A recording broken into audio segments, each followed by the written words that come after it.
When a group of friends reunites after years apart to explore the dense wilderness of Black Hollow Forest, they expect nothing more than a nostalgic camping trip. But beneath the towering pines and ancient soil, something stirs, something old, hungry, and bound by blood. As each chapter unfolds, reality begins to bend, trust crumbles, and a long-buried secret surrounding the land and their past is unearthed. No one leaves the woods unchanged, if they leave at all. The letter arrived on a Thursday. No postmark, no return address, just a thick, yellowed envelope left tucked under the doormat of Amelia Clark's apartment door. The handwriting was slanted, uneven, familiar in a way that made her stomach twist before she even opened it. Inside was a folded piece of parchment, not paper, but true parchment, coarse and ancient feeling, like it had been lifted out of a time when people bled ink by candlelight. On it, 6 words were scrawled in that same, jagged hand. Come back. The woods remember. No name. No signature. But Amelia knew who had sent it. Black Hollow Forest. The name struck a chord buried deep inside her, a soundless bell that vibrated memories best left unshaken. 10 years ago, she'd sworn never to return. Sworn it along with 5 others, each of them bound together by the summer of 2015, the summer their friend Daniel disappeared without a trace. She stared at the message, then flipped the parchment. On the back, a date and time were listed. June 21st, sunset. Come alone. Below it, a crude map, hand-drawn, barely legible, pointed toward the forest's eastern edge. Toward a place none of them had dared speak of in years, the Devil's Throat. That night, Amelia barely slept. Shadows moved across her ceiling with a whispering rhythm, as if something were breathing beneath the plaster. She kept seeing Daniel's face, freckled, pale, terrified, last seen under the amber glow of a lantern before he'd wandered into the woods and never came back. Her phone buzzed at 2:14 a.m. A text from Josh, another survivor of that summer. Did you get one too? She stared at it for a long moment before replying. Yes. Then another came in. This one from Ellie. I'm going. We owe him that much. By dawn, 4 of them had confirmed. The 5th, Mason, was unreachable, his number no longer in service. None of them dared mention the 6th. Not out loud. Not Daniel. June 21st, sunset.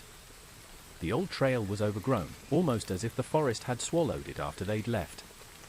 Trees leaned in close, too close, their branches intertwined like fingers whispering secrets. Amelia parked her car just off the dirt road and stepped out, the air heavy with the scent of pine, wet moss, and something beneath it, something sour. She wasn't the first to arrive. Josh leaned against the hood of his dusty Ford Bronco, arms crossed, face drawn tight with age and guilt. His once long hair was buzzed now, a faint scar running from temple to jawline. A souvenir from a bar fight, or so he'd claimed in group therapy. Thought maybe you'd back out, he said. I thought you were too stubborn to come back. He snorted. Ellie's the one who dragged my ass here. Said something about closure. Where is she? Down by the tree line. Looking for Mason's truck. It's not here. That made 3 of them. By the time Ellie returned, breathless and pale, the sun had begun to bleed through the treetops, casting long, jagged shadows that reminded Amelia of claws. No sign of him, Ellie said. And no signal out here. We wait, Josh muttered. They didn't wait long. At 8:03 p.m., as the sun dipped fully below the horizon, a 4th figure emerged from the trail. Camilla. She looked exactly the same. Same raven black hair. Same heavy boots and armor green jacket. Same silence. No one asked her how she knew to come. No one asked her where she'd been. She simply nodded, and the group of 4 turned to face the forest. The Devil's Throat wasn't on any official map. Even locals didn't speak of it. When they were kids, the name had passed between them like a curse, whispered around bonfires with flashlights under their chins. But it was real. A narrow clearing deeper than a ravine and wider than any natural sinkhole had a right to be. It dropped off into blackness, unfathomable and untouched. They'd found it 10 years ago while exploring with Daniel. It was where they'd last seen him. One moment he was there, laughing, pointing into the void, and the next, gone. They never found a body. Just his flashlight, lying at the edge. Tonight, the throat looked the same. Unchanged. Eternal. Like the earth had been ripped open by something trying to crawl out. As they stood there, a wind picked up, not cold, but sharp, slicing through layers of clothing and skin like paper. "I don't think this was just some nostalgic prank," Camilla finally said. Her voice was low, flat. "Look." She held up something she'd found tied to a tree with red string. It was a Polaroid. Fresh. The film hadn't even fully developed. It showed a blurry figure in the woods. Someone in a hood. Someone holding a lantern. Daniel? No one said it. But everyone thought it. They set up camp near the throat. A single tent. One lantern. And 4 people who had once been 6. The night dragged. No one slept. At 2:17 a.m., the lantern flickered and went out. Darkness. A kind of darkness that felt alive. Amelia reached for her phone. Dead. So were the others. Even watches had stopped ticking. And then, faintly, from the trees, a laugh. Childlike. Wrong. Twisting upward like a razor dragged across a violin. Josh stood up. "I heard that too, right?" Camilla nodded. "We're not alone." Another Polaroid appeared by morning. This one wasn't blurry. It showed all 4 of them, asleep in their tent. Except they hadn't taken it. And in the background, peeking from behind a tree, was Daniel. Eyes white. Mouth wide. And something crawling out of his shadow. Chapter 2, The Devil's Throat. The night after that eerie, unsettling dawn seemed to stretch endlessly. As the 4 of them, Amelia, Josh, Ellie, and Camilla, sat around their failing lantern in the sparse clearing, the oppressive silence of Black Hollow Forest pressed in like an invisible hand. Shadows swayed with the restless movement of the wind, and the very air felt thick with dread, as if the forest itself were reluctant to let them forget its hidden truths. The Devil's Throat loomed ahead, a yawning chasm in the earth where the forest ended abruptly into a cliff of gnarled, jagged stone. It had once been their accidental playground, a secret spot they dared not speak about as children for fear it might claim them as its next victims. Tonight, however, it was a destination born of necessity and harrowing memories. After a tense, wordless breakfast made up of stale bread and bitter coffee, the decision was made. They couldn't simply camp by a sinister void without answers. The faded, hastily scribbled map from the mysterious letter had reignited a chain of recollections, the flash of a lantern in the dark, Daniel's frantic eyes, and the sudden, unexplainable disappearance that had shattered their childhood summer. "Look," Camilla began, her voice barely above a whisper as she unfurled the map on a flat rock. Her slender fingers traced the path from the camp to the marked spot near the chasm. "This isn't just a random call. It's a destination." Ellie, who had been quiet since sunrise, piped in with a tremor of resolve. "If Daniel's memory is tied up in all of this, maybe, just maybe, we find him. Or at least understand what happened that night." Josh's expression hardened. "I don't know if I'm ready to dig up old ghosts, but I'm not letting this go either." His gaze shifted from one member of the group to the next, laden with a mixture of fear and determination. "We need to know if something's been playing with us all these years." And so, with the feeble light of early morning still battling the remnants of night, they set off. The forest, drenched in mist, seemed to shudder as if waking from a long slumber. The vibrant greens of the ferns and moss were muted by a pallid haze. Every step was accompanied by the crunch of brittle twigs and the snap of dry leaves, the forest's reluctant greeting to intruders. The further they ventured, the more the woods revealed its paradoxical nature. At times, the setting evoked the nostalgic warmth of childhood adventures, the vivid mysteries of fairy tales whispered around campfires. At others, it was transformed into something sinister, a realm where time itself seemed entangled with agony and loss, where every rustle of the underbrush carried a warning. Amelia's thoughts roiled as they progressed. She recalled the first time they had discovered the chasm, a day when the sun was high and their laughter had echoed under clear blue skies. But that light, now replaced by murk and foreboding, seemed to have abandoned even the warmest of memories. Instead, what lingered was a palpable sense of betrayal, a feeling that the earth itself had turned its back on humanity.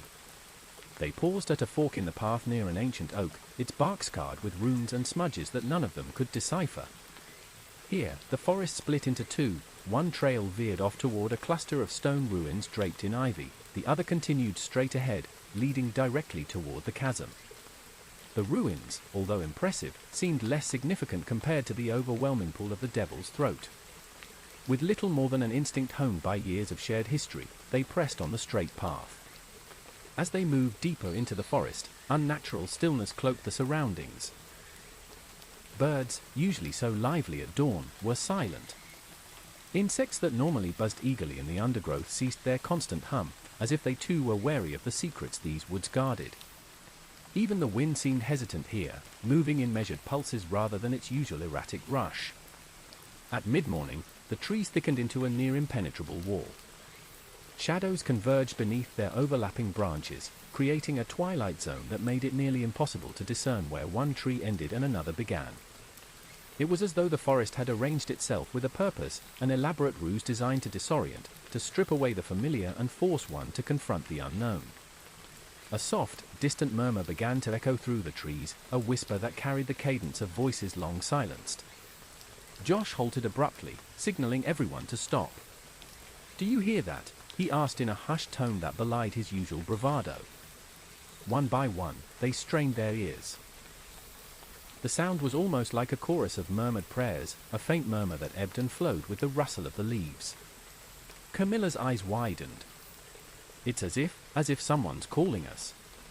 Their instinct screamed at them to turn back, but a deeper compulsion urged them onward. The map pointed ahead, and Daniel's unresolved fate, like a splinter lodged in their souls, drove them forward. Hours passed, or maybe mere minutes. Time lost its meaning in the undergrowth of the cursed forest. The path began to descend sharply, and soon they found themselves on a slope that led toward the base of a steep stone cliff. There, they encountered their destination, the Devil's Throat in all its disquieting majesty. The chasm was a vast, yawning void, bordered on one side by sheer rock that jutted into the darkness like the serrated edge of a monstrous jaw. On the other side, the forest continued, a spectral canopy that blurred at the edge of their sight. A strange, almost tangible hum resonated from the depths, a vibration felt in the bones rather than heard with the ears. Amelia stepped closer, her heart pounding a tattoo of dread and determination. "This is it," she whispered, barely audible, as her gaze fixated on the abstract patterns in the rock face that seemed to shift when not directly observed. Ellie shuddered. I can almost see something moving within it." Josh stepped beside her, examining the jagged precipice with a mix of skepticism and terror. "I don't like this," he muttered, though his voice was edged with the same grudging curiosity that had brought them here. "It's like the forest, it's alive. And it's angry." The interplay of light and shadow created grotesque images on the rock, a dance of specters that seemed to taunt them with secrets too terrible for words. Camilla, whose silence often spoke volumes, reached out and touched the cold surface of the cliff. At her slightest contact, the stone trembled, sending a shiver of vibrations through the ground that quickened their pulses all at once. Then, as if in reply, the chasm exhaled, a low, rumbling sound that resonated deep within their chests. The sound was almost a sigh, a release of pent-up sorrow mingled with malevolence. In that moment, each of them was overcome by a vision, flickering images of faces, gaunt and desperate, intermingled with the swirling darkness below. Among them, Daniel's face emerged in sharp focus, a cry of terror caught forever in time. For an instant, Amelia thought she saw his lips move, mouthing words that dissolved into the ambient hum of the void. But when the vision receded, all that remained was the haunting echo of something lost and a foreboding message that none could articulate. It was as if the Devil's Throat had captured the essence of all their nightmares and was whispering them back to life. In the heavy silence that followed, the ground trembled again, this time with a subtle, almost imperceptible shift beneath their feet. The forest around them seemed to contract, as though it were recoiling from the intensity of the revelation. The four friends exchanged wary glances, each silently asking the unspoken question, had the act of coming here woken something dormant? It was then that a sudden, blood-curdling scream tore through the stillness, a sound not entirely human, resonant with anguish and fury. The scream echoed off the rock faces and across the trees, bouncing around them in a disorienting cacophony. It was a scream that belonged to the lost, to the damned, and to any soul unfortunate enough to have crossed the threshold into that accursed dark. Their instincts screamed to flee, but their bodies remained rooted in place. The chasm had them in its grip. Then, through the shifting shadows, something began to emerge from the depths. A figure, gaunt and impossibly tall, draped in tattered rags that moved as if alive. Its eyes glowed with a spectral light, and it seemed to float just above the rocky edge. For a long, excruciating moment, time froze. The creature's gaze swept over them, and each felt a crushing weight of despair, as if all the sorrow and terror of the forest were emanating from that single entity. Josh staggered backward, nearly losing his footing on the uneven ground. "What in God's name is that?" he gasped, his voice trembling. Before anyone could answer, the figure spoke, a sound like a chorus of broken whispers melded into one. "You came to remember," it intoned, its words drawn out and heavy, but some memories are better left forgotten. Its voice carried with it a chill that seemed to seep into their very souls. In that moment, the forest around them appeared to pulse, as if the trees and the earth were living entities sharing one enormous, collective heartbeat. The creature slowly raised its hand in what might have been a blessing, or perhaps a curse. A streak of pale light radiated from its fingertip, reaching out toward the group like a silken thread. Amelia's mind raced. Every instinct in her body clamored to run, yet she found herself immobilized, staring into those eyes which held the keys to a past that none of them could escape. The spectral figure began to fade, dissolving into motes of shimmering dust that danced in the eerie luminescence of the chasm's edge. As quickly as it had appeared, the creature was gone, leaving behind only the oppressive silence and the weight of its cryptic message. In the aftermath, questions flooded in, mingled with the raw terror of what they had just witnessed. "Was that?" Ellie started, her voice breaking. "A ghost? A manifestation? Or something else entirely?" Josh's jaw clenched, his hand shaking as he reached out to steady himself on a boulder. "I don't know," he admitted, his tone pained and uncertain, "but it feels like this place is trying to remind us of what we left behind. It's like it's alive, hungry for what we buried." Camilla, who had been silent since the apparition, finally found her voice. "Maybe it's not just about Daniel," she said slowly, as if weighing each word. "Maybe we all have parts of our past here. This forest, it's collecting our guilt, our grief, and weaving it into something monstrous." The conversation dwindled as each of them turned inward, grappling with memories they'd fought so hard to suppress. Their journey toward the Devil's Throat was no longer merely an expedition into the woods, it was a descent into their own haunted hearts. A relentless drizzle began to fall, the soft patter of rain a counterpoint to the storm raging within them. The droplets, cool and persistent, carved tiny paths down their flushed faces. Under this muted shower, the group resumed their slow, contemplative trek toward the most forbidding part of the chasm, a narrow, winding passage that led deep into the darkness below. As they approached what appeared to be an opening barely a few feet across, the path narrowed further, ensnared by twisted brambles and the skeletal remains of long-dead trees. Here, the very air was charged with an almost electric malice. Every footstep sent shivers through the ground, every rustle of leaves seemed an echo of long-forgotten tragedies. The forest had transformed itself, revealing a secret corridor that no human had dared traverse. With hesitant determination, they pressed on. At one point, Amelia paused, noticing peculiar symbols etched into the bark of a towering pine, a series of spirals and runes that glowed faintly in the damp gloom.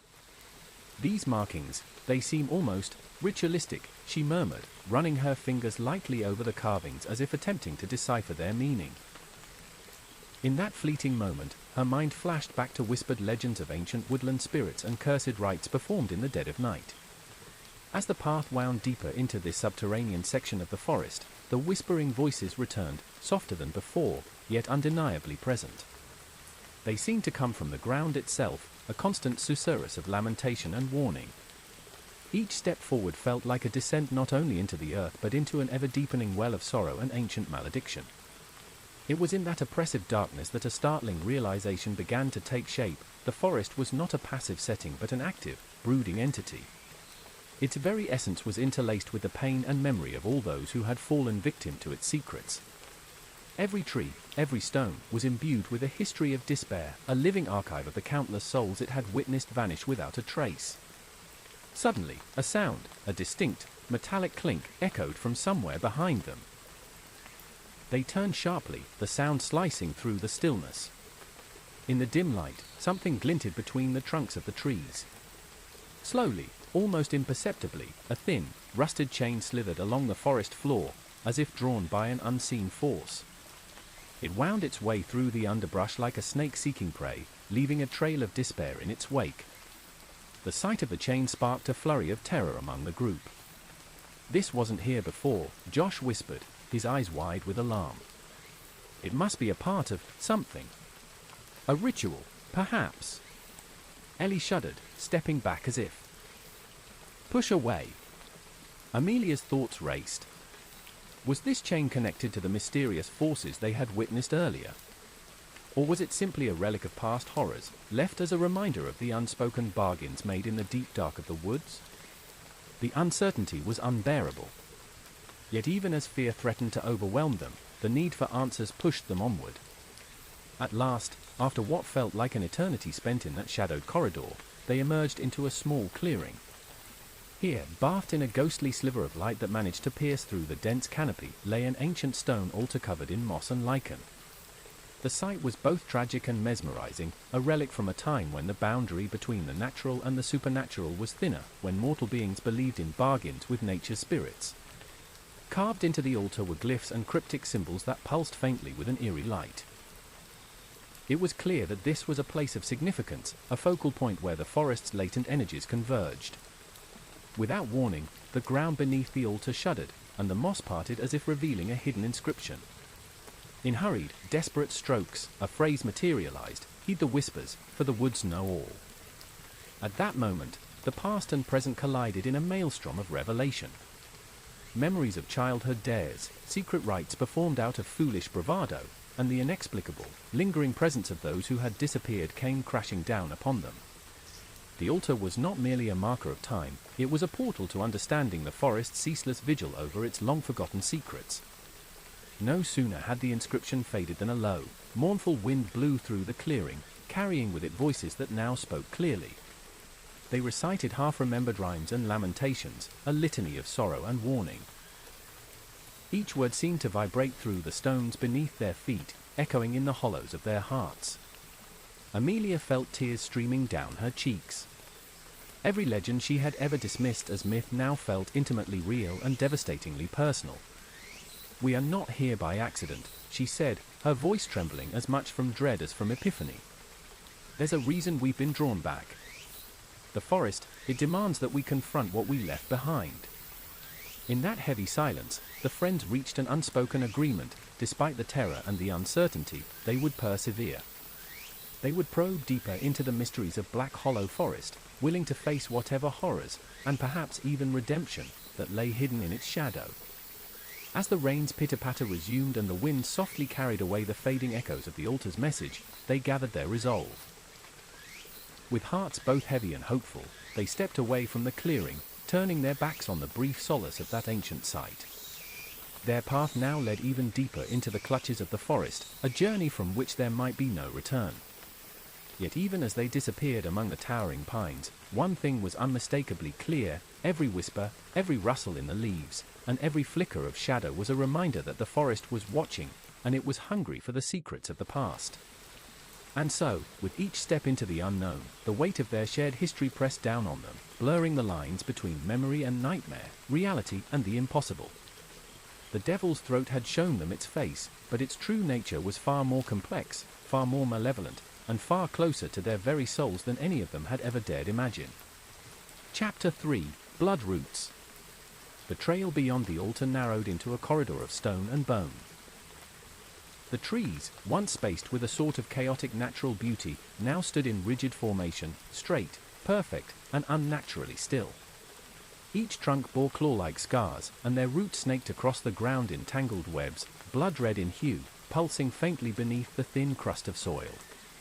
Ellie noticed it first. "These roots, they're warm," she said, crouching to touch one. "Like veins."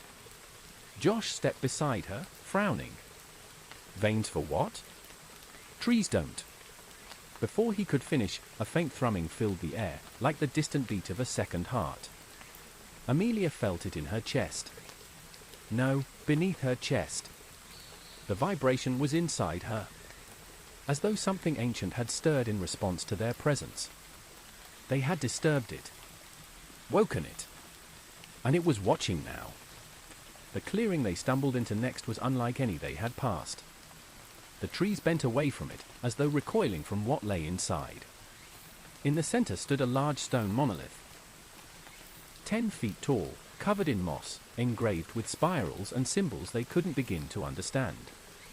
Hanging from its edges were dozens of lengths of string, each with a totem tied to it: teeth, feathers, tufts of hair, carved bones, dolls with no faces. Camilla approached the monolith slowly, her hand trembling as she reached out.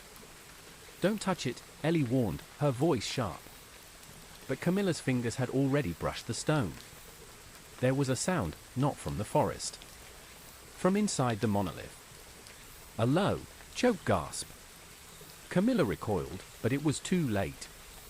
The totems hanging from the strings began to sway.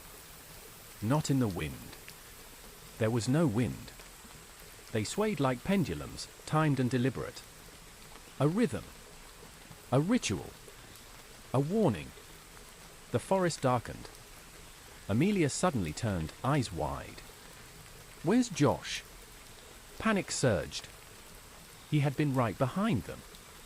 Camilla shouted, Ellie screamed, and Amelia ran. They fanned out, calling his name, weaving through the dense undergrowth, slipping on roots, swatting at branches that seemed to reach for them.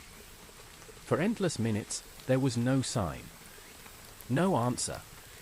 Until a scream. It wasn't Josh. It wasn't any of them. It was a child. They followed the sound through the forest, plunging deeper into a part of Black Hollow that none of them remembered. Trees gave way to jagged rock formations, like broken ribs jutting out of the earth.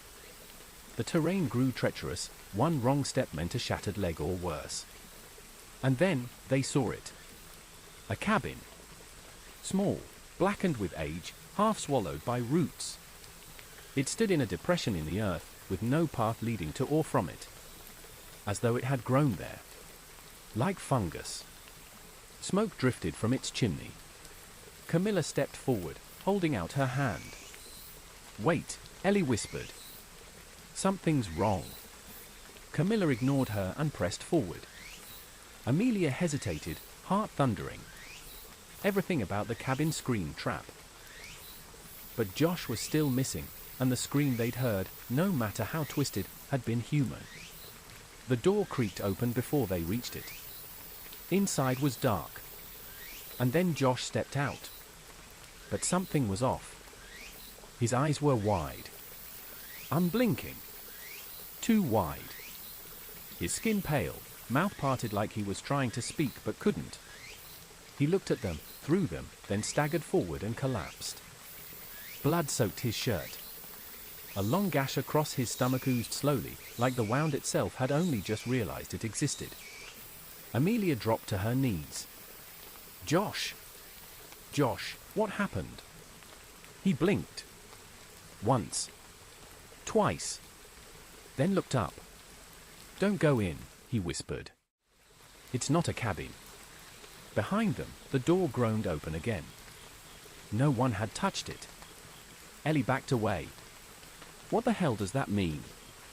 "It's not a cabin." Josh coughed, and from his mouth came not blood, but dirt. Thick, black soil spilled from his lips like vomit. He was shaking now. Seizing. And then the screams returned. From inside the cabin, multiple voices. Children. Adults. Laughter and sobbing, overlapping. Then silence. Then Daniel's voice. "Why did you leave me?" The group barely had time to process what they heard before the ground beneath them shifted, literally. The earth around the cabin cracked in long spider-webbed lines, and from beneath the soil, roots began to rise. Not tree roots. Fleshy. Sinewy. Veined. They snaked toward Josh's body, wrapping around his limbs, pulling him slowly toward the steps of the cabin. "No!" Amelia screamed, grabbing his arm. But the roots were strong and fast. Josh's mouth opened in one final, silent scream as he was dragged into the black doorway. The door slammed shut. The chimney stopped smoking. The cabin was still. Dead still. For a long time, no one spoke. Ellie was on the verge of vomiting. Camilla stood frozen, shaking uncontrollably. Amelia knelt where Josh had just been, staring at the disturbed soil. At the black stains where the roots had dragged him. It felt like a nightmare, like a moment they could undo if they just blinked hard enough. But there was no undoing this. Josh was gone. And they were still in the forest. Camilla finally broke the silence. "He said it wasn't a cabin. What does that mean?" Ellie whispered, eyes darting around the clearing. Camilla swallowed hard. "Maybe it's something older. Wearing the shape of something familiar. Luring us. To what? To where Daniel went." Back at the monolith, the totems no longer swayed. They hung still, lifeless, as though whatever had been summoned had gone out to feed. Camilla approached one of the dolls, a faceless one, its head made of knotted twine. Something about it compelled her. She touched it, and everything changed. The sky went black. The ground disappeared. And all three of them were falling. Chapter 4, The Faceless and the Forgotten. They fell in silence.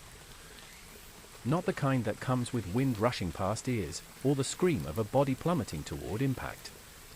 This silence was absolute, like the forest had plucked them out of reality and dropped them into the space between moments, between heartbeats. Between worlds. Amelia didn't remember hitting the ground. One instant she was airborne, clinging to a scream that never came, and the next her palms were pressed into soil that pulsed faintly beneath her hands. It was warm. Too warm. She pushed herself up, blinking rapidly. Everything around her was wrong. The trees were still there, or things like trees, but their trunks were thin and twisted like wet rope, writhing slowly as though caught in an unseen current. Their branches reached toward one another across the sky, forming a web that filtered the light, a dim, greenish glow that had no source. The air smelled like rot. Sweet and sour, the scent of spoiled fruit left in the sun too long.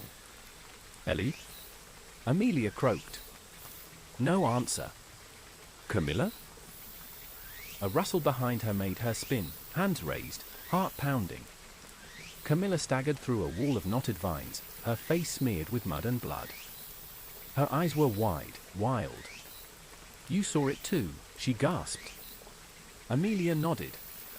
"I don't know what I saw, but I think we're..." She stopped. Ellie was nowhere in sight. They searched the area, calling her name, weaving through twisted trees and thick brush that seemed to move when they weren't looking. The forest was unfamiliar. Everything was different. And yet, not. As if they'd stepped into a reflection of Black Hollow. A corrupted mirror of the world they'd known. "Where are we?"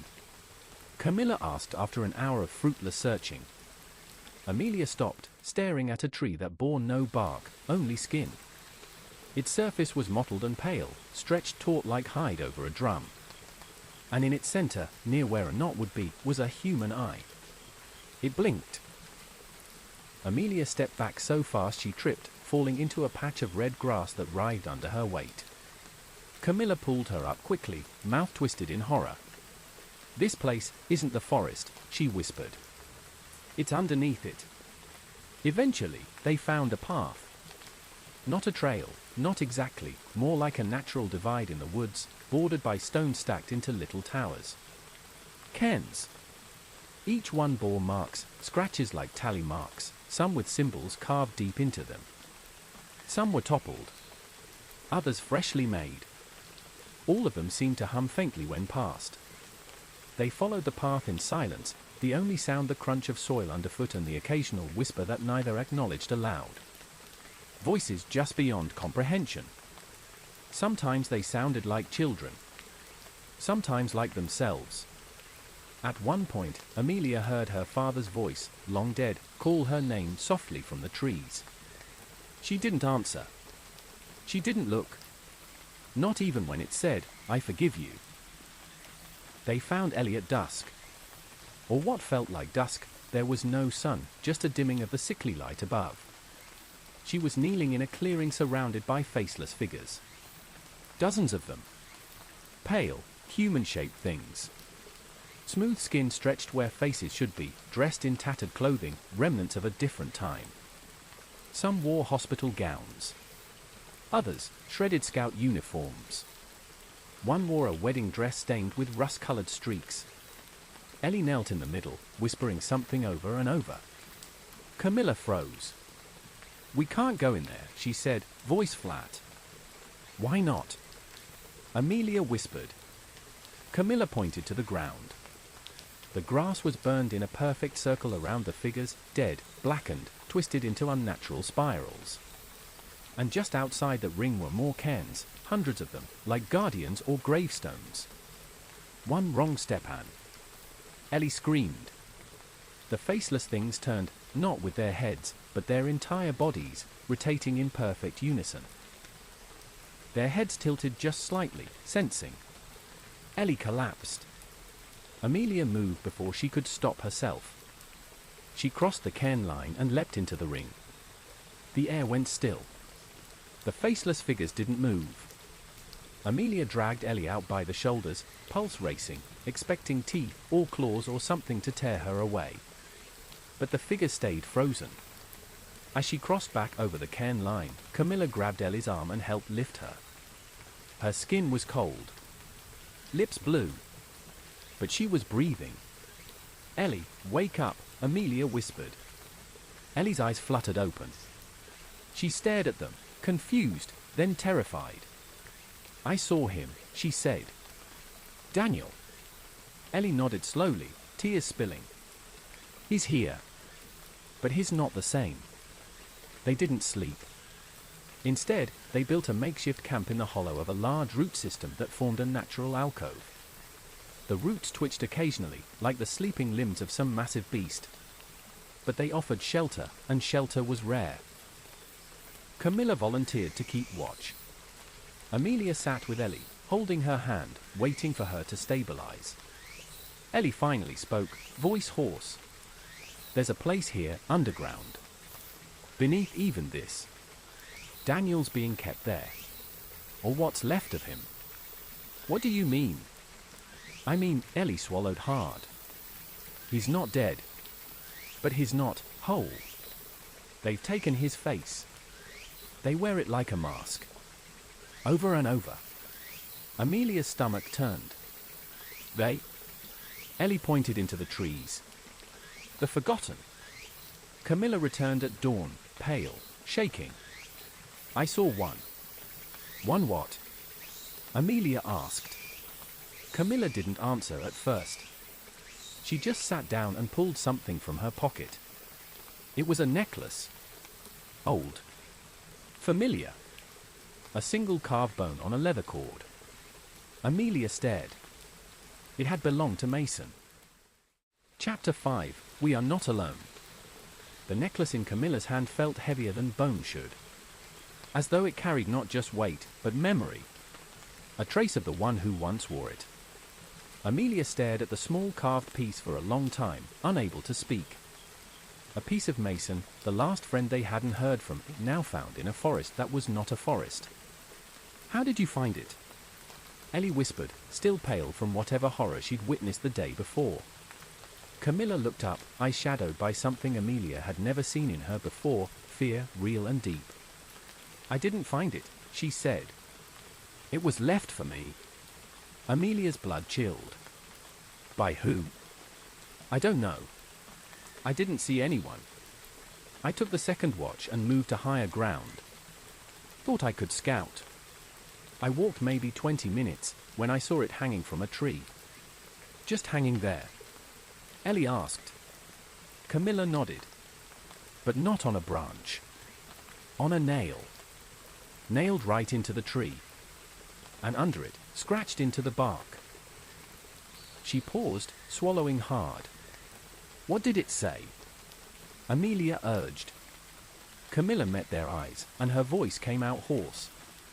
1 down. 3 to go. They left the root shelter before the false sun rose too high. The longer they stayed in one place, the more the forest watched. That's how it felt, like the woods could see them. Study them. Adapt to them. The trees leaned closer. The path subtly changed. Even their footprints disappeared when they looked away. As they walked, Amelia noticed something else. The whispering had changed. It wasn't constant anymore. It came in pulses, like breath. And the voices, they weren't just meaningless sounds anymore. They were names. Their names. Over and over again. Camilla. Ellie. Amelia. Sometimes in Daniel's voice. Sometimes in their own. At one point, they stopped to drink from a small stream, the first running water they'd seen in hours. The water was cold, clear. Until Ellie screamed. She had leaned over to cup her hands and drink. In the surface reflection, she didn't see her face. She saw Daniel's. But not as he was. As he had become. They followed a fresh trail marked with small, handmade tokens, more bone necklaces, pieces of fabric, even a cracked pair of glasses Amelia recognized instantly. Josh's. The lenses were smeared with dried blood. The trail led them to another clearing. And in the center stood a figure. A man. Still. Waiting. As they approached, he turned. It was Mason. Or what had been Mason. He was rail-thin. His skin tight over his bones. Eyes sunken deep into blackened sockets. His shirt was shredded, hand stained dark up to the elbows. But he smiled when he saw them. Hey, he said softly, like they were meeting at a coffee shop. Mason. Camilla breathed, stepping forward. I missed you guys, he said. Then his eye shifted, not to them, but to the woods around them. His smile faded. You shouldn't have come. Amelia felt the world tilt. We thought you were dead. Mason chuckled, but it was joyless. I am. I don't know anymore. Ellie stepped forward. Where's Daniel? Mason blinked slowly, like the name took effort to recall. He's in there, he said, pointing behind him toward a narrow crevice in the earth, nestled between the roots of a dead tree that rose like a skeletal claw. They've made him part of it. Part of what? Mason looked at them, eyes wide and scared. The ritual. The forest doesn't feed on blood. Not just blood. It feeds on story. On memory. On people who are forgotten. Camilla stepped closer. Mason, we can get out. We'll find a way. Together. He shook his head slowly. I can't leave. I left once already. I ran. I watched Daniel fall, and I ran. The forest doesn't forget. He pulled up his shirt. Across his chest were words carved into his skin. Scabbed. Deep. Coward. Amelia looked away, sick. Mason took another step forward. They'll take you too. Unless you give them something to remember. And then he screamed. Not words. Just agony. Because the forest behind him moved. Figures emerged. Dozens. Hundreds. The faceless. They surrounded Mason in silence. He didn't run. Didn't scream again. He just knelt, head bowed. One stepped forward, taller than the others. Its head slowly rotated toward the group. A mask hung from its chest, crude, stitched from pale skin, with eyes too wide. Daniel's face. Then the faceless raised a hand. And they tore Mason apart. The group ran. Back into the woods. Through thorns that ripped their clothes and branches that clawed at their skin. They didn't speak. They didn't stop. Eventually, they collapsed on the far side of a ravine, panting, bleeding, shaking. Ellie stared at her scraped hands. He didn't try to run, she whispered. He knew. Amelia nodded. He gave us time. He knew they were watching. Hunting. Camilla looked up, eyes blazing. Then let them watch. She pulled the knife from her belt. A hunting blade she'd carried since high school. And without warning, she cut a deep line into her palm. Blood welled up and spilled into the dirt. Camilla leaned close to the ground and whispered, "Remember me, you bastards." The earth shuddered. Amelia grabbed her. "What the hell are you doing?" "Giving them what they want." "You want to feed them?" "No," Camilla said, standing. "I want to starve them." They moved carefully now, staying off paths, listening to the trees. The faceless had retreated. For now. But they had seen what happened to those who were claimed. Daniel. Mason. Josh. The forest didn't just kill. It consumed. Transformed. And unless they found the source, the heart, they'd be next. Eventually, they came upon another altar. This one was newer. Carved from bone. Built on a pile of cairns knocked over and burned. On the top sat a journal. Tattered. Amelia opened it. Inside, in Daniel's handwriting, were the words. "They don't need our blood. They need our sins." Chapter 6, The Heart of the Forest. Camilla's fingers trembled as she traced the words on the journal's weathered page. The ink bled in some places, but Daniel's handwriting was unmistakable, those uneven lines and tight loops, the way he slashed his T's like tiny knives. "They don't need our blood. They need our sins." Amelia read it aloud, her voice barely louder than a breath. Ellie sat against a broken cairn nearby, hugging her knees. Her eyes were glassy, distant, like she was stuck somewhere between the horror of the present and the pull of old memories. "What does it mean?" she asked. Camilla flipped to the next page. It began with the settlers. They built their churches and buried their lies. But this land, it remembers the truth. More pages followed, Daniel's frantic thoughts scattered across time.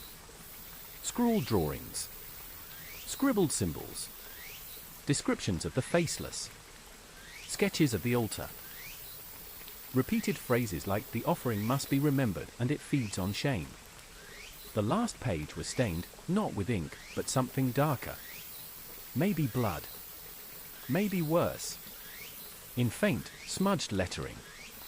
"There is a door beneath the trees. It leads to the root mother.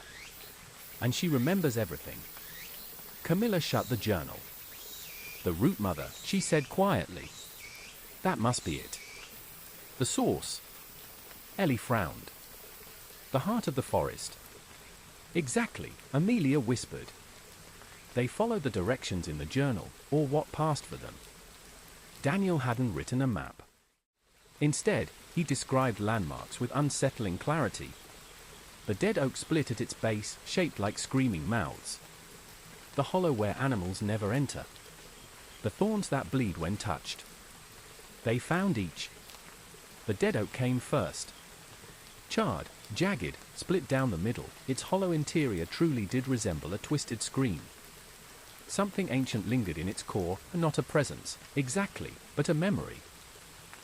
Amelia didn't dare look too closely.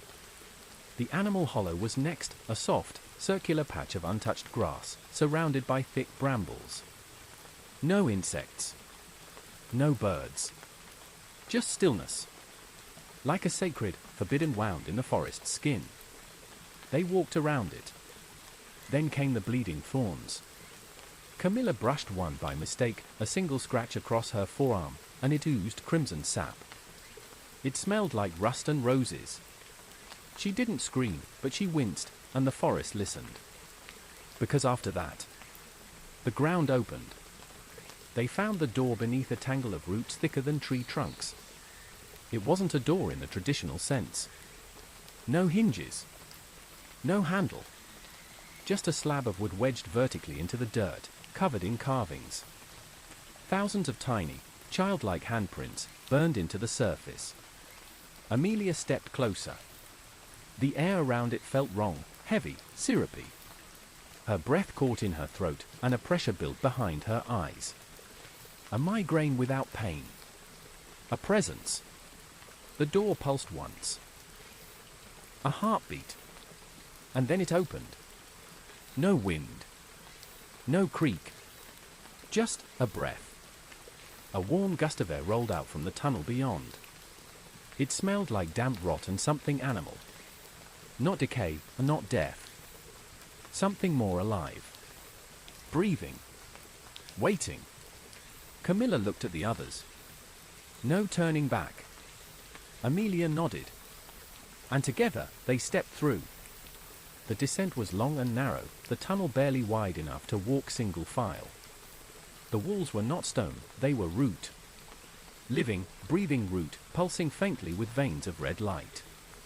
In some places, they passed old bones, ribcage fused into the tunnel walls, eye sockets gaping as if they had screamed for years in silence. The deeper they went, the more the tunnel shifted. Whispers grew louder. And then, voices. Not just any voices. Their own. Camilla heard herself, screaming Mason's name. Ellie heard her mother, long dead, calling her a mistake. Amelia heard Daniel. Laughing. Crying. Begging. Each word carved deeper into their minds than the last. They emerged into a massive chamber. It was cavernous, cathedral-like. A natural dome of roots and soil, lit by a central glow rising from an enormous pit in the center, a pulsating mass of root and flesh, beating like a heart. The Root Mother. She wasn't human. She wasn't even a she, not in the traditional sense. She was an amalgam, a convergence of memory and forest, of ancient grief and festering guilt. A fleshy root bulb the size of a house, covered in countless faces. Real faces. Stretched and preserved like masks, their mouths open in mid-scream or frozen in despair. And at the center of them all, Daniel. His face was whole. But his eyes were gone. Amelia screamed and ran forward before anyone could stop her. But the floor twisted, not stone, not soil, but muscle. The roots beneath her feet contracted, sending her stumbling back. Camilla caught her. Ellie pointed. Something moved inside the Root Mother. A shifting of the mass, like something trying to emerge. A new face began forming. A familiar one. Amelia's. She backed away in horror. No. No, no, it's not me. The Root Mother pulsed. And in her mind, Amelia heard it. Confess. What does it want? Ellie cried, backing toward the wall. Camilla was pale. Sins. Remember? From the journal. It doesn't kill randomly. It feeds. Amelia fell to her knees. Daniel never wanted to go into the throat, she whispered. We dared him. I dared him. She remembered it now. That last day. Jump the gap or be a coward forever. That's what she had said. She had laughed when he hesitated. The others had joined her? He smiled. He always smiled. Then he took one step too far. The Root Mother pulsed again. The mass of root flesh extended, bulging, forming a limb, an arm, ending in grasping, bark-covered fingers. It reached for her. Ellie screamed, but Camilla stepped in front of it. No. The Root Mother paused. Camilla stared into the many faces. I killed my father. Her voice was steel. The room went silent. Amelia stared. Camilla didn't waver. He was drunk. He hit me. I pushed him down the stairs. I told everyone he fell. They believed me. I wanted them to believe me. She stepped closer to the root mother. I never regretted it. Not once. The faces twitched. The hand retracted. Ellie was next. I lied about the fire. That killed the dogs. It was me. I was mad, and I wanted to see what would happen. Tears streamed down her cheeks. I told them it was an accident. I said the matches were Daniel's. I blamed him. She dropped to her knees. I'm sorry, she sobbed. I'm so sorry. The root mother pulsed again. Another face formed on the surface. Not Ellie's. Daniel's eyes. They opened. He looked at them. And for the first time in years, he spoke. I remember. Amelia crawled toward him. Daniel, But he shook his head. No. It's not me anymore. It took me. But you. You can still leave. If you make it remember something true. Like what? Daniel's voice was fading. His face beginning to sink back into the root mother. You know. Camilla turned to Amelia. We have to feed it. Not bodies. Truth. Shame. The pieces we hide. Amelia stood. I said I hated you after you disappeared, she whispered toward Daniel. I blamed you for all of it. For ruining our lives. But I was the one who started it. I pushed you. Not physically. But I may as well have. She stared into the pulsing mass of memories. And I've spent every day since trying to forget. The root mother screamed. A long, low moan from 1,000 mouths. The cavern shook. The floor split. And the root mother began to collapse, imploding inward, its own mass devouring itself. Faces sank. Roots cracked. Screams rose like steam. The forest above was dying. And so was everything buried beneath it. Camilla grabbed Ellie. Amelia reached for Daniel's hand, but he was already gone. What remained was a mask, pale, blank. She took it. And they ran. The tunnel behind them collapsed as they sprinted upward, the ground crumbling, roots curling in agony. Dirt poured from the ceiling. The forest screamed. And then, light. They burst out into the surface. Black Hollow Forest was burning. Not with fire, with memory. Trees cracked. Cairns toppled. The air shimmered with the weight of centuries breaking apart. Behind them, the earth split once more. And the root mother died. They didn't stop running until the forest thinned. Until they could hear birds again. Smell real earth. See a sky that wasn't sickly green. And when they turned back, the path was gone. The woods had sealed behind them. As if it had never been there. Chapter 7, Ashes and Echoes. They didn't speak for the first hour. Amelia, Camilla, and Ellie walked in silence along a gravel road they didn't remember reaching, the sun finally breaking through a pale sky. It felt wrong. Too warm. Too bright.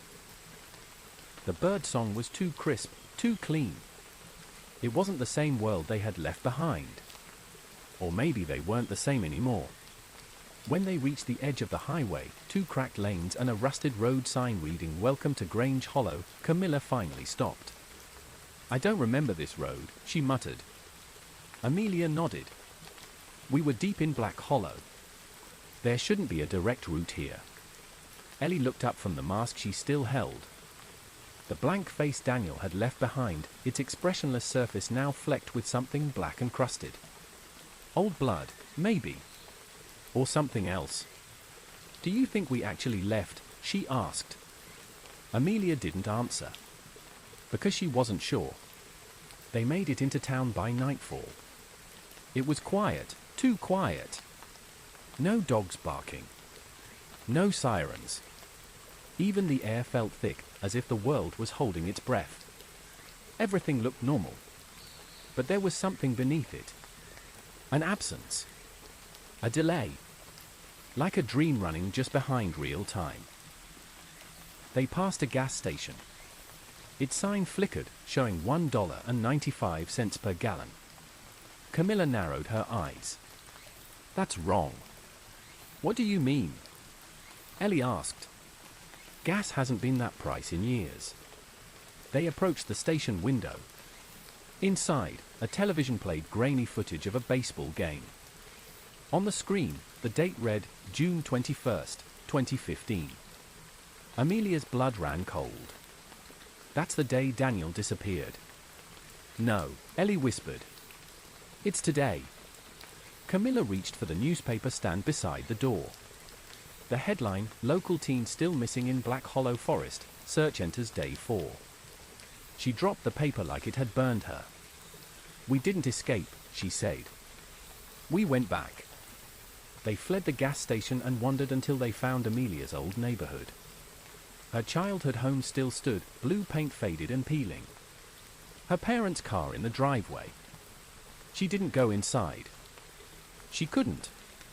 Instead, they broke into a vacant house 3 blocks down. An old rental with plastic-covered furniture and dust-thick air. They locked the doors, shut the curtains, and sat in the dark. Amelia turned the mask over in her hands again and again. There has to be a reason we're here, she said. Some kind of unfinished business. The forest wouldn't just let us go. Maybe we didn't win, Ellie whispered. Maybe the root mother just let us think we did. Camilla said nothing. She stared at the window, her reflection pale in the glass. Outside, something flickered past the streetlight. A shadow. Tall. Wrong. Gone in an instant. They tried to sleep. Amelia dreamt of Daniel, not as he was, but as he became. His face stitched to others. His voice speaking in reverse. She awoke at 3:06 a.m. to find the television on, playing static. The remote was untouched. Ellie and Camilla still slept. Amelia walked to the screen. Her heart pounded. Then, within the static, a face emerged. Not hers. Camilla's. Mouth moving. No sound. Then. She didn't tell you. Amelia gasped and stepped back. The face vanished. The screen went black. In the morning, Camilla was gone. The front door stood open. Tracks in the dew-covered grass led to the woods at the edge of town. Ellie and Amelia followed without speaking. Their feet carried them back to Black Hollow, not by choice, but by instinct. Something had shifted. Something unfinished. The trees were normal again. But deeper, past the creek and the burnt tree stump, the woods grew quiet again. Too quiet. They found Camilla standing in a clearing. The same one from 10 years ago. The one where Daniel had fallen. She held the mask. She was crying. I remembered, she said without turning around. What I never told you. Ellie stepped forward. Camilla? I followed him that night. Amelia's breath caught. I didn't just let him go. I pushed him. Not into the pit, but toward it. I wanted him to fall. I was jealous. He was perfect. I was nothing. She turned now, face soaked with tears. He looked back at me when he slipped. Like he knew. And he forgave me. She fell to her knees. I never told anyone. Not even myself. The mask in her hands pulsed once. Faintly. And then it cracked. A thin fracture down the center. The forest responded. The trees shook. A gust of wind blew from the pit, the devil's throat, and carried with it voices. Daniel's among them. Softer now. Sad. but not angry. Something changed after that. They returned to town. This time, the signs were different. The gas station read $3.65. The paper read, Black Hollow closed following fire. Teens found safe. They checked their phones. The date was current. June 23, 2025. They had come back. Really back. But things weren't normal. Not completely. Amelia noticed it first, in the mirror. A second reflection behind hers. A glimpse of Daniel, just out of frame. Watching. Smiling. And then gone. Ellie woke to whispers at night. Not words. Just breathing. Camilla never spoke about the mask again. But she wore a new necklace. A bone charm. One she carved herself. They. Apartment was still and the sunlight cast long shadows on her wall. That was when she heard the breathing, faint, low, rhythmic. Not hers. It stopped when she turned to look. But it always returned. A week after their return, Camilla called them. Her voice was taut, brittle. I found something. They met at the Grange Hollow Historical Society, a brick building wedged between a closed-down bakery and a thrift store that reeked of mothballs and mildew. Inside, it was silent but for the tick of a grandfather clock near the entrance. Camilla led them through the archive room, past dusty binders and newspaper stacks, to an old locked cabinet marked restricted. She pulled a key from her jacket pocket. My mom used to volunteer here. She had copies of everything. She opened the cabinet. Inside were files stamped with faded red ink, unsolved or missing persons, Black Hollow region. Camilla pulled out a thick binder, opened it on a table, and flipped to a tab labeled 1871 to 1880. The first headline read, For children missing, believed taken near the throat. Beneath it was a hand-drawn map. Primitive. But the pit was there, a jagged oval in a circle of pine trees. They called it the Devil's Throat even back then, Camilla said. Ellie turned the page. A photo was paperclipped to the next article, a black and white portrait of a man and woman, dressed in old frontier clothes, standing beside a young boy. The boy looked like Daniel. Amelia stared at the caption. Silas and Meredith Halcombe with their son, Thomas.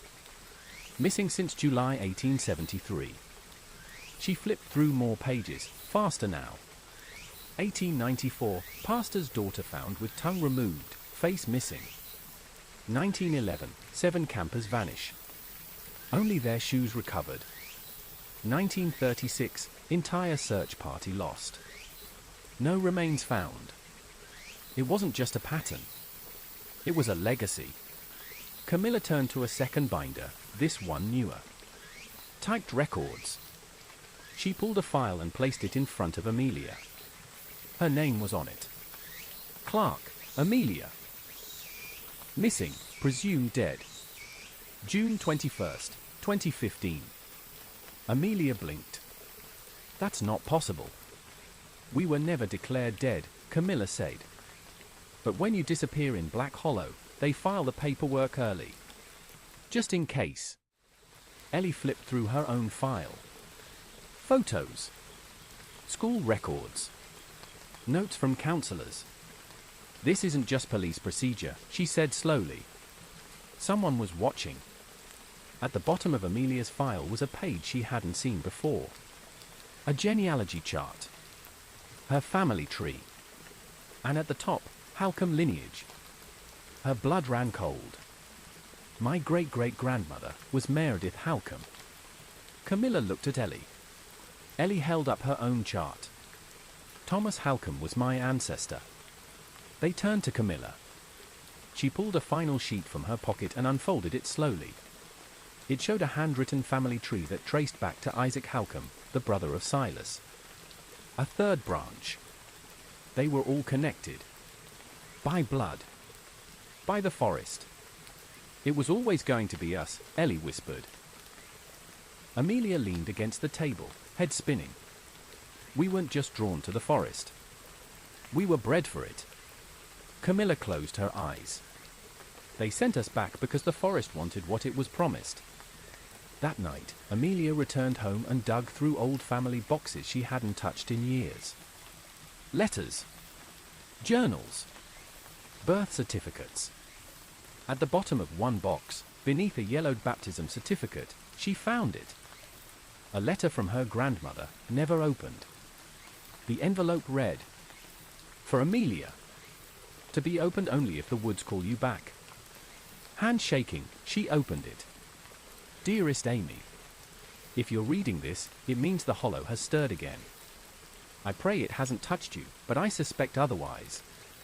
Our blood calls to it. That forest took my sister in 1946. My father before that. I survived because I remembered.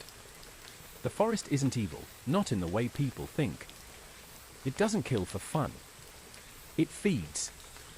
On shame. On secrets. On memory. It's why we forget. Why the town doesn't talk about it. But some memories can't be buried. There's a place beneath the town, older than the throat. A church that was never built. The altar's still there. And underneath it, the first root. If you go there, bring something you've never told anyone. And be ready to give it up. All my love. Grandma Elsie." Amelia called the others immediately.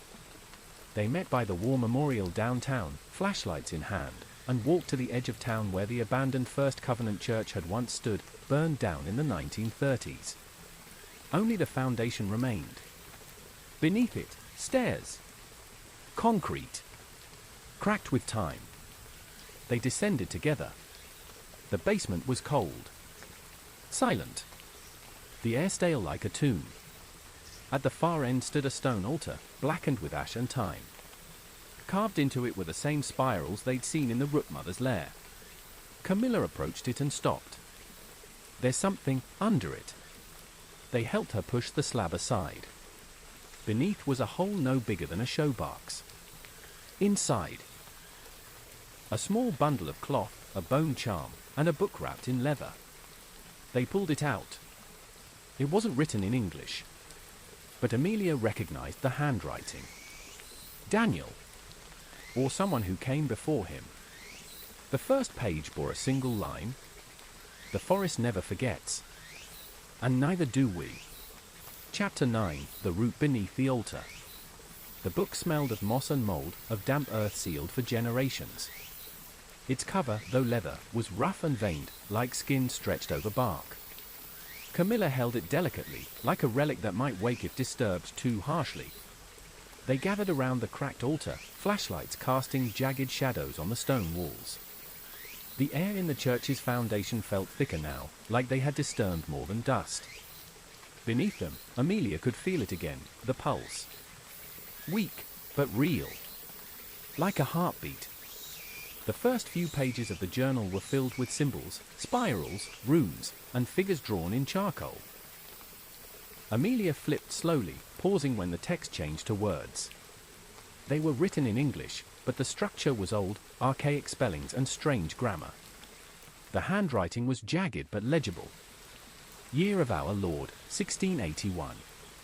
Today, Isaac Halcombe returned from the hollow with the face of a serpent in his eyes and the mouth of his own brother stitched to his coat. He spoke not, but wept in tongues. And we knew the pact had been sealed.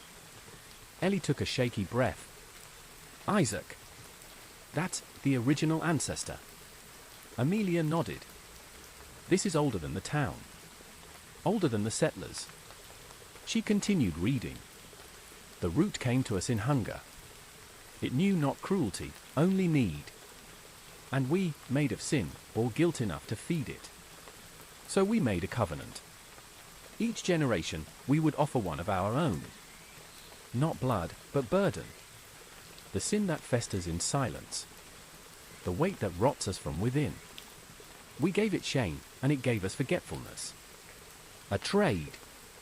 A silence. Those chosen would walk into the hollow and never return. But in return, the forest would not spread. The sickness would sleep." Camilla leaned closer. We were never cursed. We were complicit. The next page had a list of names, each with a year. Isaac Halcombe, 1681. Meredith Halcombe, 1873. Daniel Clark, 2015. Amelia's stomach twisted. He was supposed to be the last. Ellie spoke up. But he didn't confess. He was taken. Pushed. Camilla looked to the bottom of the page. There was a final name. Half written. As if the ink had dried mid-sentence. Amelia Clark, 2025. The room fell silent. Ellie reached out, but Amelia stepped back. I'm supposed to finish it, she whispered. They sat in silence for a long time. The journal lay open between them. The name etched like prophecy. Camilla finally spoke. Maybe it doesn't have to end with another offering.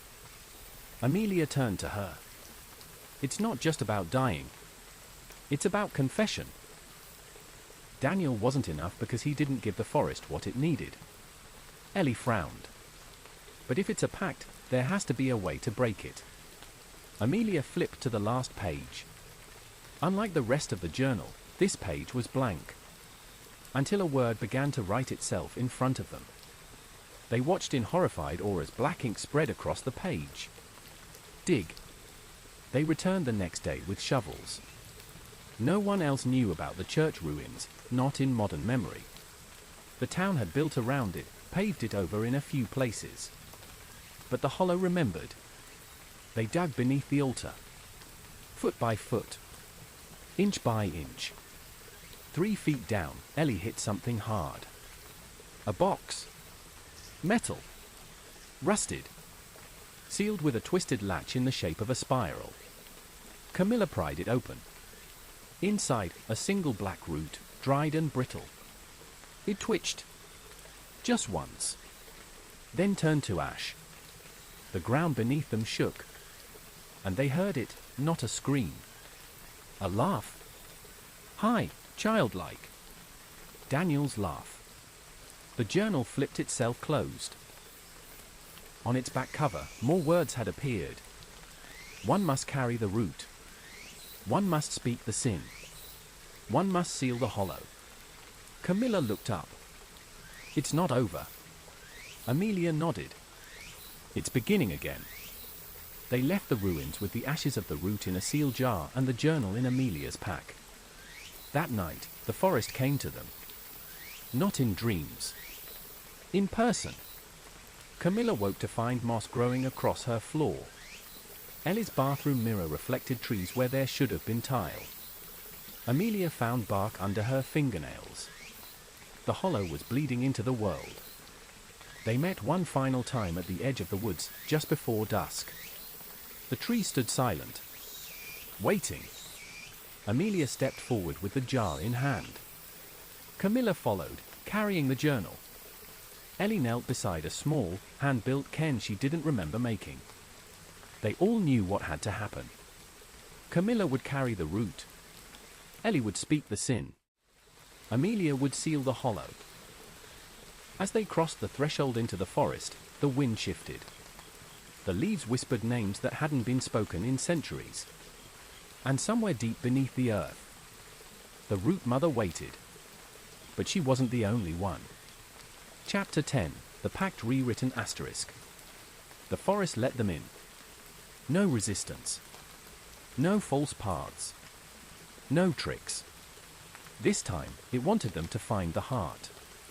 The dirt underfoot felt softer than it should, like walking on flesh, and the trees leaned in as though curious, as though watching the three descend into its oldest, most sacred wound. The hollow was no longer hiding, it was opening. Amelia led the way, the sealed jar of ash strapped tightly to her pack. Camilla followed close behind with the journal pressed to her chest, and Ellie brought up the rear, whispering the names of the lost under her breath. Josh. Mason. Daniel. And others they never knew, the ones in the journals, the faces in the root mother, the ghosts who fed the pact. Now it was time to feed it something different. They passed the place where the cabin once stood. It was gone now. No remnants, no foundation. Only a circle of dead grass and a strange, low hum that made their teeth ache. Camilla paused. Feel that? Amelia nodded. She knows we're here. Ellie turned. Not just her. They all do. The whispers were louder now. But not angry. Not taunting. They were curious.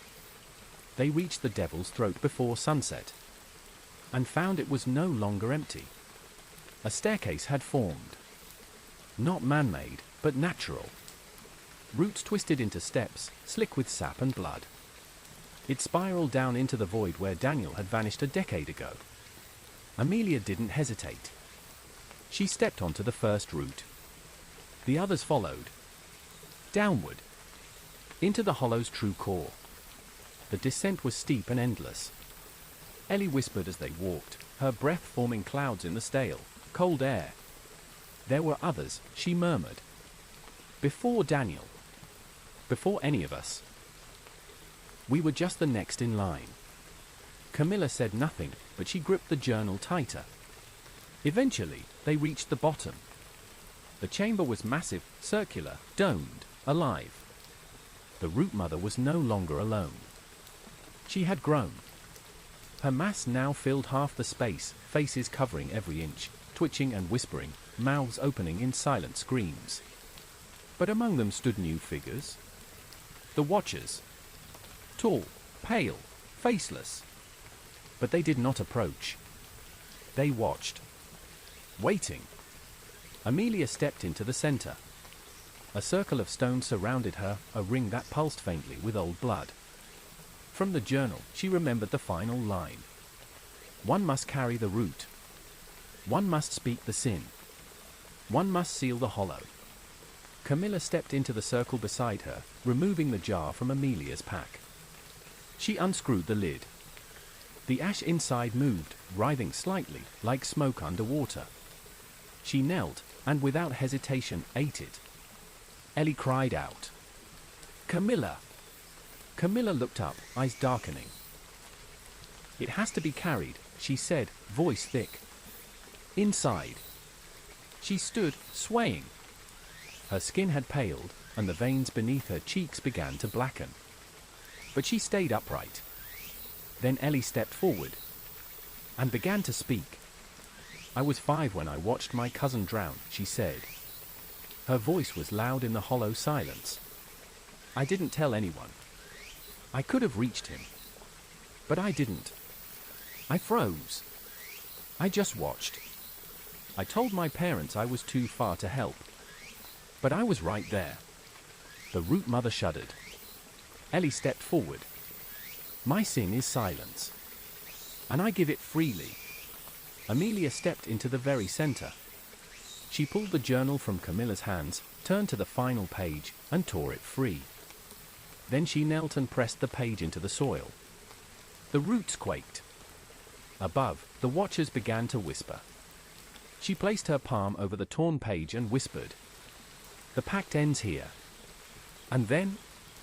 Nothing. For a heartbeat. Then, the root mother screamed.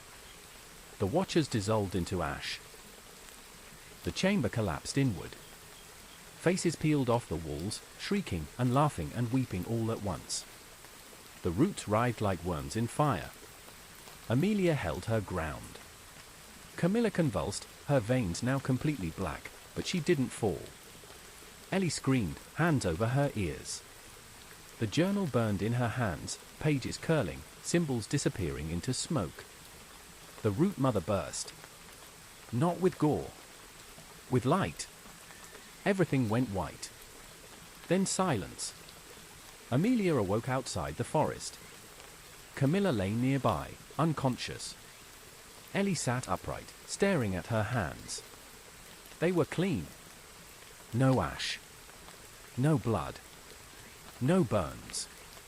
The forest was behind them, quiet. Still. But changed. The hollow was closed. Truly. The pact was broken. No more offerings. No more sins to feed the roots. But something had been lost. And something remained. Camilla never spoke again. Not a word. But she smiled, sometimes, especially when the wind moved through trees just right. Ellie left town. Moved to the coast. But every year, on the anniversary, she sent Amelia a letter with no return address. Just one word. Remember. And Amelia? She kept the page. The last one. It hadn't burned. The ink had shifted. Now it read. You sealed the hollow. But the forest still remembers your names. And someday, it may need them again. Chapter 11. The Hollow Sleeps. Grange Hollow changed. Not overnight, the way rot doesn't reveal itself until you lean too close, or the way a crack in the foundation widens millimeter by millimeter. But it changed. And Amelia saw it. The forest no longer loomed. It stood silent, distant. Not threatening. Not inviting. Just there. As though the great engine beneath it had gone quiet. No more whispering in the trees. No more faces in glass. The root mother had gone still. But no one else noticed. The townspeople went on as if nothing had happened. As if Black Hollow hadn't taken anyone. Hadn't given them back. Josh, Mason, Daniel, their names didn't appear in local obituaries. The old search notices weren't even in the archives anymore. As though they had never existed at all. Ellie had vanished from town without a word, but her name came up sometimes at the grocery store or the diner. Didn't she graduate with my niece? She moved out west, didn't she? No one remembered the hollow. But Amelia did. And Camilla. Camilla never spoke again, not with words. But she communicated. She moved into the abandoned library near the forest edge, quietly, without asking. Cleaned it. Set up a table. Began cataloguing. No one stopped her. She didn't need permission. The town felt like it owed her something it didn't understand. Amelia visited every week. They never spoke aloud. But they exchanged notes, drawings, letters. One day, Camilla handed her a page torn from a children's book. It showed a little girl standing at the edge of a black tree, staring at a wolf that smiled like a man. Scrawled beneath it, in Camilla's jagged handwriting, was one line. The forest sleeps. But it dreams. Amelia worked at the local school now. Librarian. Safe. Quiet. But some nights, when she locked the doors and passed the old windows near the courtyard, she'd see reflections. Not hers. Not Daniel's. Something older. Not cruel. Just aware. A month after the hollow collapsed, a new house was built on the land where the church ruins had stood. Modern. Clean. Too many windows. The family who moved in had 2 kids. A boy and a girl. Amelia watched from her car as the kids played on the lawn. She didn't know why her chest ached until the girl turned, looked straight at her, and smiled. The kind of smile Daniel used to give when he was about to suggest a bad idea. Like he knew something you didn't. The girl turned away and skipped into the woods behind the house. Amelia got out of the car, ran to the edge, and stopped. Because the trees were quiet. Peaceful. But in the dirt, right where the hollow's first altar once stood, was a stone. A new cairn. On it, a child's drawing, pressed down with a stick. It showed 3 people, one with a black sun for a head, one with no mouth, and one holding a jar. Beneath it, the word. Remembered. She didn't take it. She didn't disturb it. She simply backed away, returned to her car, and drove home in silence. Camilla was waiting. She handed Amelia a fresh page from the journal. Not the old one. A new one. On it, the forest is fed. Not on pain. Not on blood. But on truth. The old pact is broken. A new one begins. One watcher for each route. One memory for each name. We will not forget. Camilla looked at her. Amelia nodded and signed her name. That night, she dreamed of Daniel. Not twisted. Not hollow. Just him. They sat at the campfire again. The one from a lifetime ago. "Do you think it's over?" she asked. He smiled, warm and tired. "It never really ends. But it can change." She reached for his hand. Found only leaves. And then woke. The town would never speak of it. The papers would never print it. The archives would forget it. But Amelia wouldn't. Neither would Camilla. And somewhere far away, Ellie would get another letter. One word only. Ready. Because the hollow sleeps. But it dreams. And when it wakes again. Chapter 12, A Whisper Carried West. Ellie moved to Portland because it felt far away, not just in miles, but in spirit. The forest there was different. Wet. Green. Loud with birds and wind.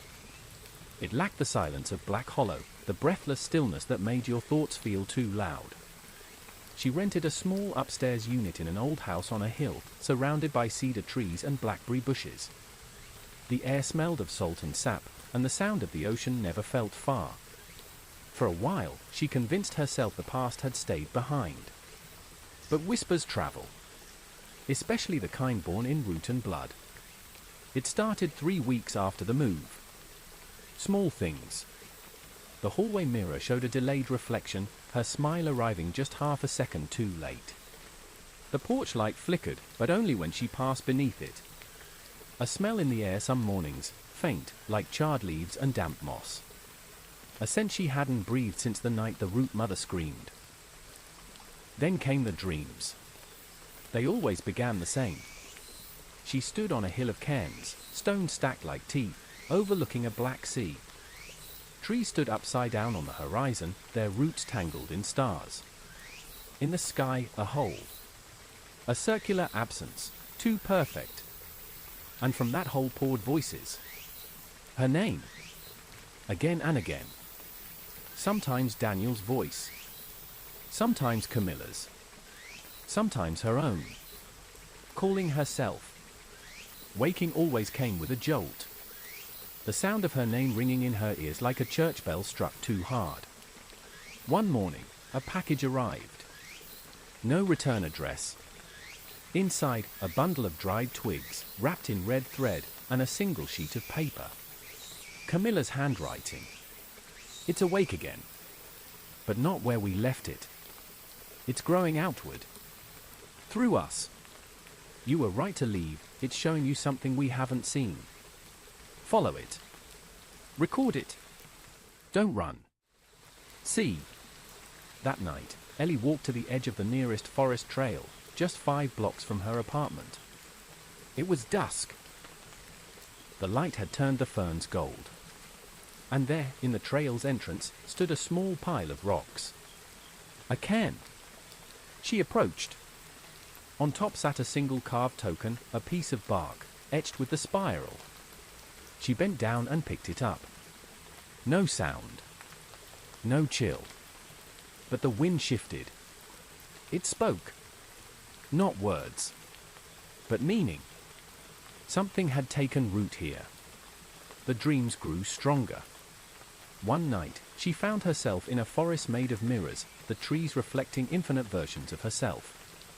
Some wore her face. Others didn't.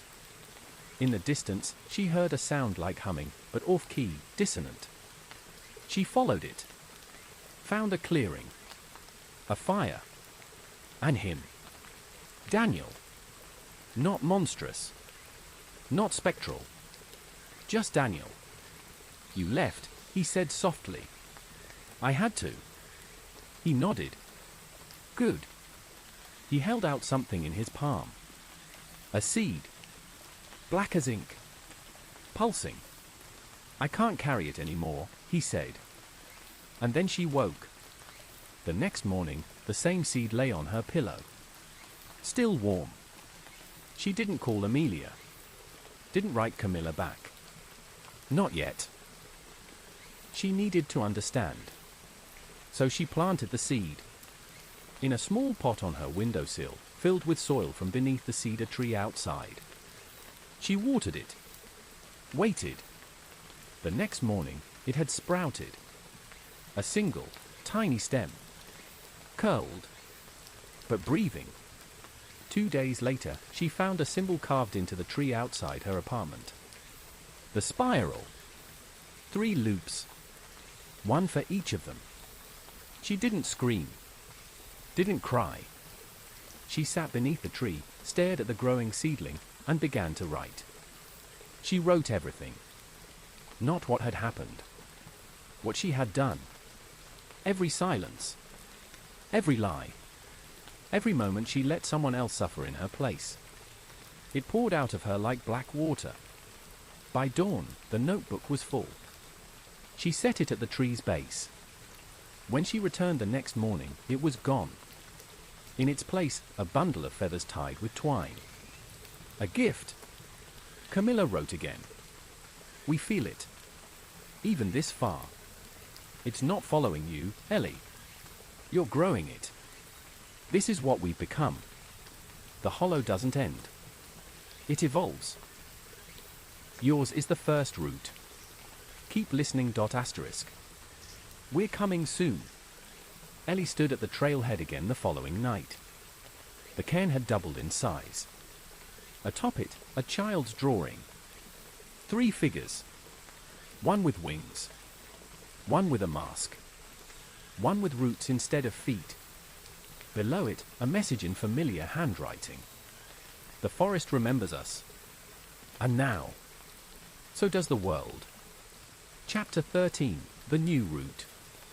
Ellie used to think roots only grew downward. That was before the hollow touched her life. Before Daniel vanished. Before the pact was broken and rewritten. Now she knew better. Roots don't just grow into the ground. They grow into memory. Into people. And now, they were growing into her. The plant on her windowsill had grown faster than it should have. What started as a stem was now a braided stalk the height of her lamp. Its leaves were dark, not green, but something closer to black-veined red. At night, it moved. She'd catch it swaying in rhythm to sounds only it could hear. The low hum of the city, the slow breath of dreams, the tick of her old wall clock. It listened. And more disturbingly, it began to mirror her. When Ellie was anxious, the leaves curled. When she was calm, it reached for the light. When she had a nightmare, it bloomed. That first bloom came on a Sunday morning. Ellie woke gasping, sweating, the dream still clinging to her skin. In it, she had stood in a massive underground cathedral made of bone and root.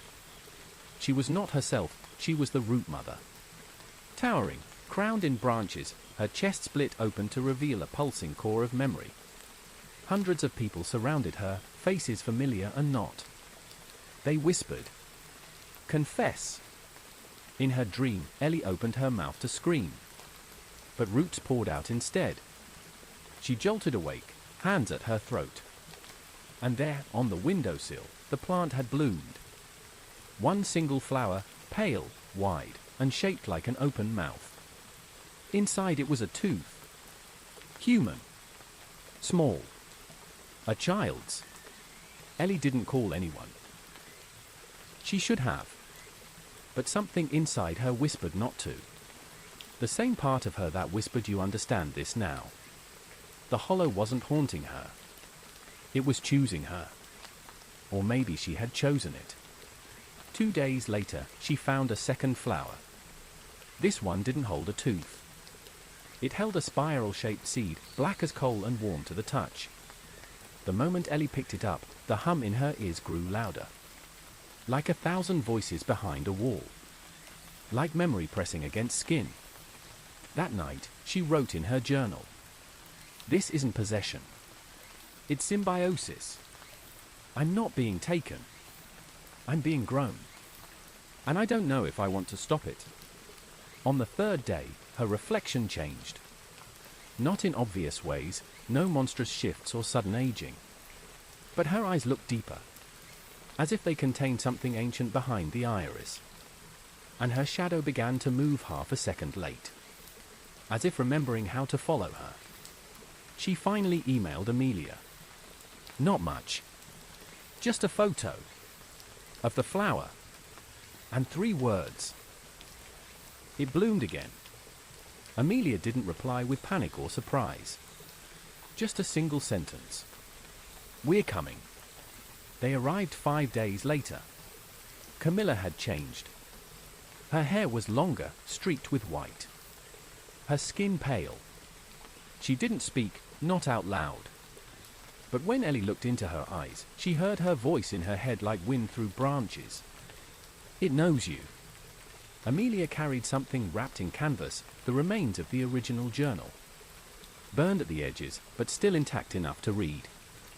She laid it on Ellie's kitchen table. Open to a page they hadn't translated before. A drawing. A tree with 3 trunks. One bore thorns. One bore fruit. One bore eyes. Above it, a line in Daniel's hand. When it finds 3, it can become. Camilla pointed to Ellie. To Amelia. Then to herself. The 3. Ellie shook her head. We already ended it. Amelia replied softly, we ended one pact. But now the hollow wants to grow, Ellie said. Not feed. Not take.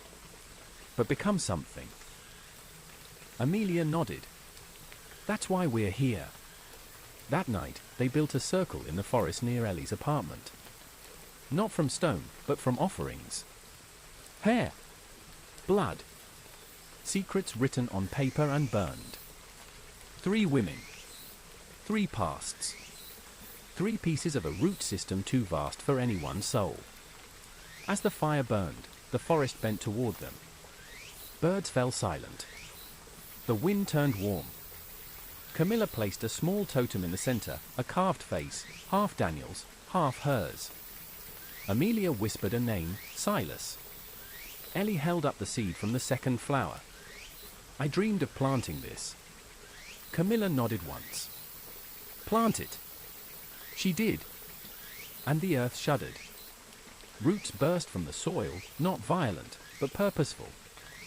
They circled the clearing, weaving between trees, lifting the dirt in spirals. The fire died. But the glow remained. From the roots. From them. Ellie felt her veins warm. Not with blood. With memory. She saw Daniel as a child. Camilla's father. Amelia's grandmother. She saw herself not as one person, but as part of something larger. A lineage of forgetting. Now transformed. Remembered. When the roots receded, a tree stood in the center of the circle. Young. Thin. Its bark pale and smooth. No leaves. Just one black flower. And in its center, another seed. This time, shaped like an eye. Amelia bent to look closer. Inside the seed. A reflection. Not her own. Daniel. Smiling. Behind him, the forest. Not twisted. Not dark. But alive. Ellie turned to the others. What happens now? Camilla, silent, simply pointed to the sky. Above them, the stars flickered. Then aligned. 3 spirals. The new pact had begun. Not of sacrifice, but of stewardship. They would carry the hollow, and in time, plant it where it was needed. Chapter 11, The Hollow Sleeps. Grange Hollow changed. Not overnight, the way rot doesn't reveal itself until you lean too close, or the way a crack in the foundation widens millimeter by millimeter. But it changed. And Amelia saw it. The forest no longer loomed. It stood silent, distant. Not threatening. Not inviting. Just there. as though the great engine beneath it had gone quiet. No more whispering in the trees. No more faces in glass. The root mother had gone still. But no one else noticed. The townspeople went on as if nothing had happened. As if Black Hollow hadn't taken anyone. Hadn't given them back. Josh, Mason, Daniel, their names didn't appear in local obituaries. The old search notices weren't even in the archives anymore. As though they had never existed at all. Ellie had vanished from town without a word, but her name came up sometimes at the grocery store or the diner. Didn't she graduate with my niece? She moved out west, didn't she? No one remembered the Hollow. But Amelia did. And Camilla. Camilla never spoke again, not with words. But she communicated. She moved into the abandoned library near the forest edge, quietly, without asking. Cleaned it. Set up a table. Began cataloguing. No one stopped her. She didn't need permission.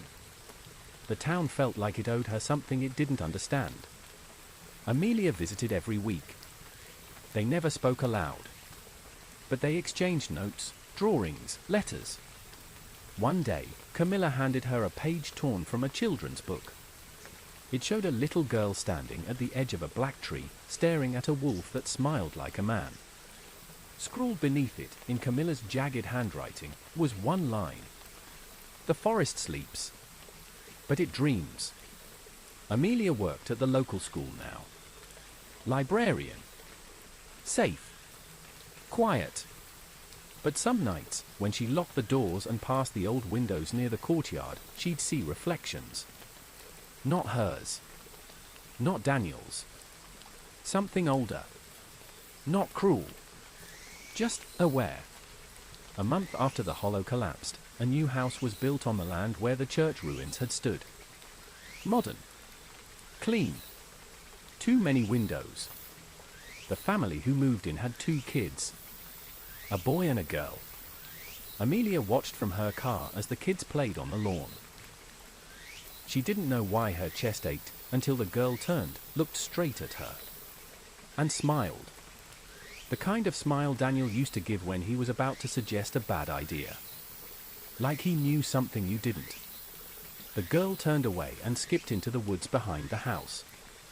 Amelia got out of the car, ran to the edge, and stopped. Because the trees were quiet. Peaceful. But in the dirt, right where the Hollow's first altar once stood, was a stone. A new cairn. On it, a child's drawing, pressed down with a stick. It showed 3 people, one with a black sun for a head, one with no mouth, and one holding a jar. Beneath it, the word. Remembered. She didn't take it. She didn't disturb it. She simply backed away, returned to her car, and drove home in silence. Camilla was waiting. She handed Amelia a fresh page from the journal. Not the old one. A new one. On it, the forest is fed. Not on pain. Not on blood. But on truth. The old pact is broken. A new one begins. One watcher for each route. One memory for each name. We will not forget. Camilla looked at her. Amelia nodded. And signed her name. That night, she dreamed of Daniel. Not twisted. Not hollow. Just him. They sat at the campfire again. The one from a lifetime ago. Do you think it's over? She asked. He smiled, warm and tired. It never really ends. But it can change. She reached for his hand. Found only leaves. And then woke. The town would never speak of it. The papers would never print it. The archives would forget it. But Amelia wouldn't. Neither would Camilla. And somewhere far away, Ellie would get another letter. One word only. Ready. Because the Hollow sleeps. But it dreams. And when it wakes again. Chapter 12, A Whisper Carried West. Ellie moved to Portland because it felt far away, not just in miles, but in spirit. The forest there was different. Wet. Green. Loud with birds and wind. It lacked the silence of Black Hollow, the breathless stillness that made your thoughts feel too loud. She rented a small upstairs unit in an old house on a hill, surrounded by cedar trees and blackberry bushes. The air smelled of salt and sap, and the sound of the ocean never felt far. For a while, she convinced herself the past had stayed behind. But whispers travel, especially the kind born in root and blood. It started 3 weeks after the move. Small things. The hallway mirror showed a delayed reflection, her smile arriving just half a second too late. The porch light flickered, but only when she passed beneath it. A smell in the air some mornings, faint, like charred leaves and damp moss. A scent she hadn't breathed since the night the root mother screamed. Then came the dreams. They always began the same. She stood on a hill of cairns, stones stacked like teeth, overlooking a black sea. Trees stood upside down on the horizon, their roots tangled in stars. In the sky, a hole. A circular absence, too perfect. And from that hole poured voices. Her name. Again and again. Sometimes Daniel's voice. Sometimes Camilla's. Sometimes her own. Calling herself. Waking always came with a jolt. The sound of her name ringing in her ears like a church bell struck too hard. One morning, a package arrived. No return address. Inside, a bundle of dried twigs, wrapped in red thread, and a single sheet of paper. Camilla's handwriting. It's awake again. But not where we left it. It's growing outward. Through us. You were right to leave, it's showing you something we haven't seen. Follow it. Record it. Don't run. See. That night, Ellie walked to the edge of the nearest forest trail, just 5 blocks from her apartment. It was dusk. The light had turned the ferns gold. And there, in the trail's entrance, Stu found a clearing. A fire. And him. Daniel. Not monstrous. Not spectral. Just Daniel. You left, he said softly. I had to. He nodded. Good. He held out something in his palm. A seed. Black as ink. Pulsing. I can't carry it anymore, he said. And then she woke. The next morning, the same seed lay on her pillow. Still warm. She didn't call Amelia. Didn't write Camilla back. Not yet. She needed to understand. So she planted the seed. In a small pot on her windowsill, filled with soil from beneath the cedar tree outside.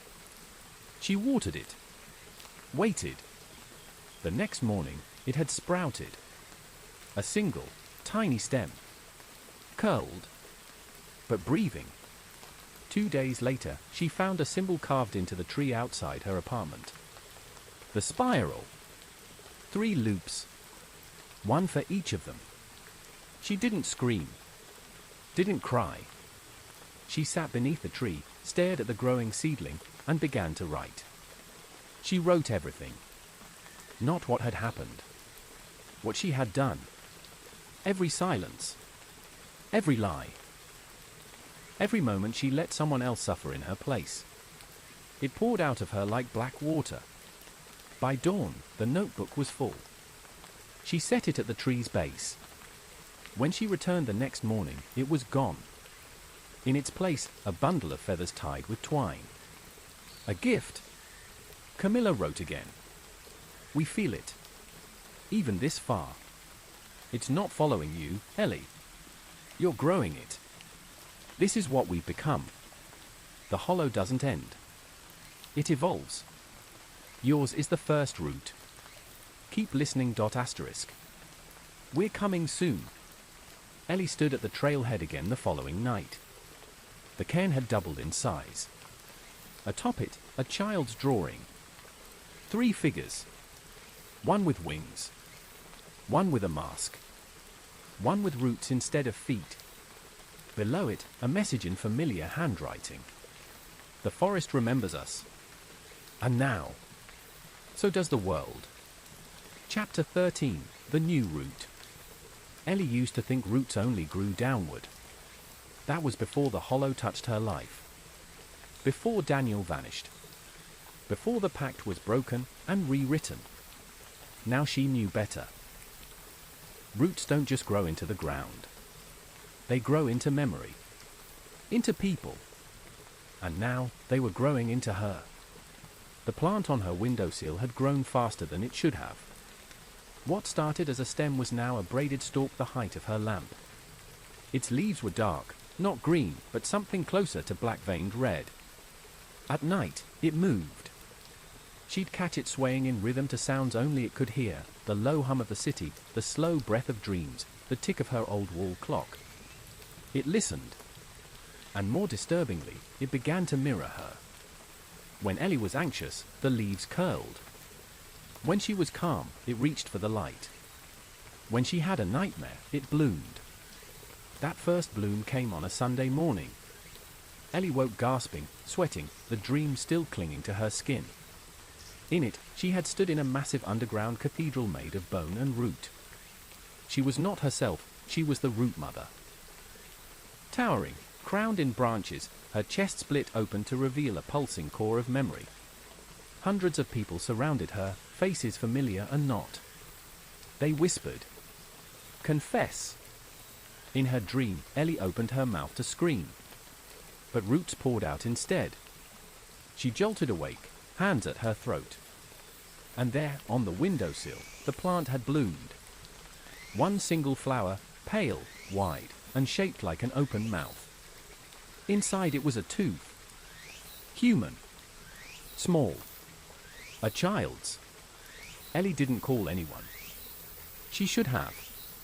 But something inside her whispered not to. The same part of her that whispered, "You understand this now." The hollow wasn't haunting her. It was choosing her. Or maybe she had chosen it. 2 days later, she found a second flower. This one didn't hold a tooth. It held a spiral-shaped seed, black as coal and warm to the touch. The moment Ellie picked it up, the hum in her ears grew louder. Like 1,000 voices behind a wall. Like memory pressing against skin. That night, she wrote in her journal. "This isn't possession. It's symbiosis. I'm not being taken. I'm being grown. And I don't know if I want to stop it." On the third day, her reflection changed. Not in obvious ways, no monstrous shifts or sudden aging. But her eyes looked deeper. As if they contained something ancient behind the iris. And her shadow began to move half a second late. As if remembering how to follow her. She finally emailed Amelia. Not much. Just a photo. Of the flower. And 3 words. It bloomed again. Amelia didn't reply with panic or surprise. Just a single sentence. "We're coming." They arrived 5 days later. Camilla had changed. Her hair was longer, streaked with white. Her skin pale. She didn't speak, not out loud. But when Ellie looked into her eyes, she heard her voice in her head like wind through branches. "It knows you." Amelia carried something wrapped in canvas, the remains of the original journal. Burned at the edges, but still intact enough to read. She laid it on Ellie's kitchen table. Open to a page they hadn't translated before. A drawing. A tree with 3 trunks. One bore thorns. One bore fruit. One bore eyes. Above it, a line in Daniel's hand. When it finds 3, it can become. Camilla pointed to Ellie. To Amelia. Then to herself. The 3. Ellie shook her head. "We already ended it." Amelia replied softly, "We ended one pact. But now the hollow wants to grow," Ellie said. "Not feed. Not take. But become something." Amelia nodded. "That's why we're here. That night, they built a circle in the forest near Ellie's apartment. Not from stone, but from offerings. Hair. Blood. Secrets written on paper and burned. 3 women. 3 pasts. 3 pieces of a root system too vast for any one soul. As the fire burned, the forest bent toward them. Birds fell silent. The wind turned warm. Camilla placed a small totem in the center, a carved face, half Daniel's, half hers. Amelia whispered a name, Silas. Ellie held up the seed from the second flower. I dreamed of planting this. Camilla nodded once. Plant it. She did. And the earth shuddered. Roots burst from the soil, not violent, but purposeful. They circled the clearing, weaving between trees, lifting the dirt in spirals. The fire died. But the glow remained. From the roots. From them. Ellie felt her veins warm. Not with blood. With memory. She saw Daniel as a child. Camilla's father. Amelia's grandmother. She saw herself, not as one person, but as part of something larger. A lineage of forgetting. Now, transformed. Remembered. When the roots receded, a tree stood in the center of the circle. Young. Thin. Its bark pale and smooth. No leaves.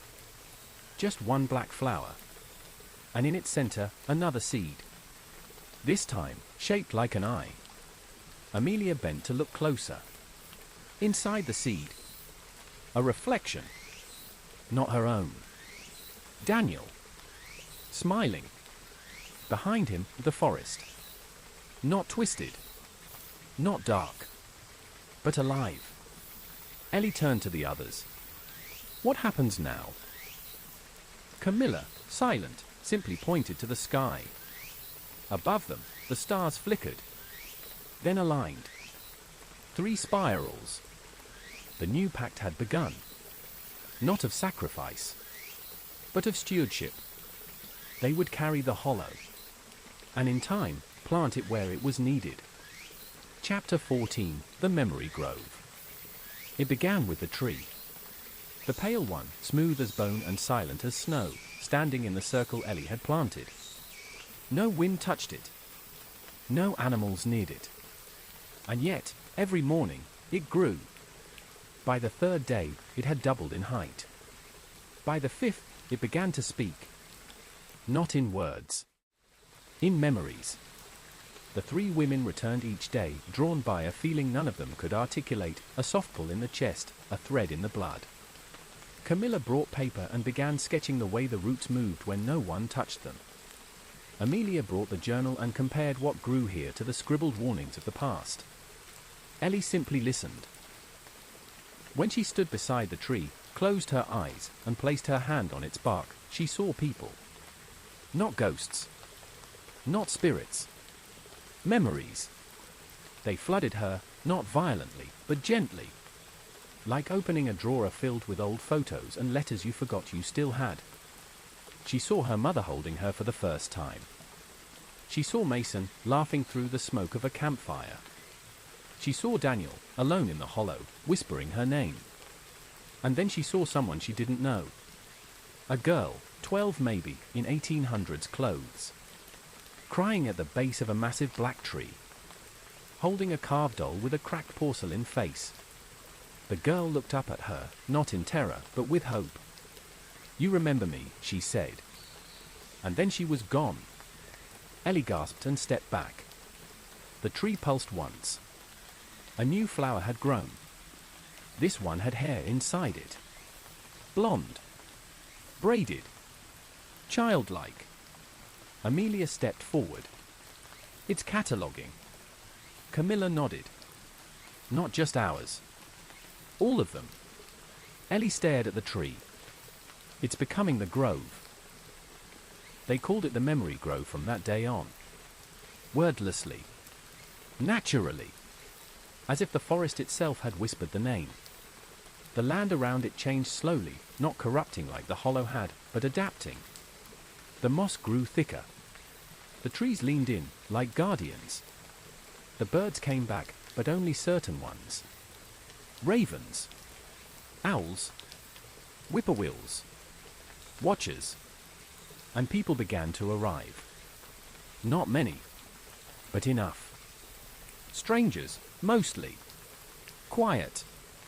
Wide-eyed. Each found the grove without knowing how. Some cried upon entering.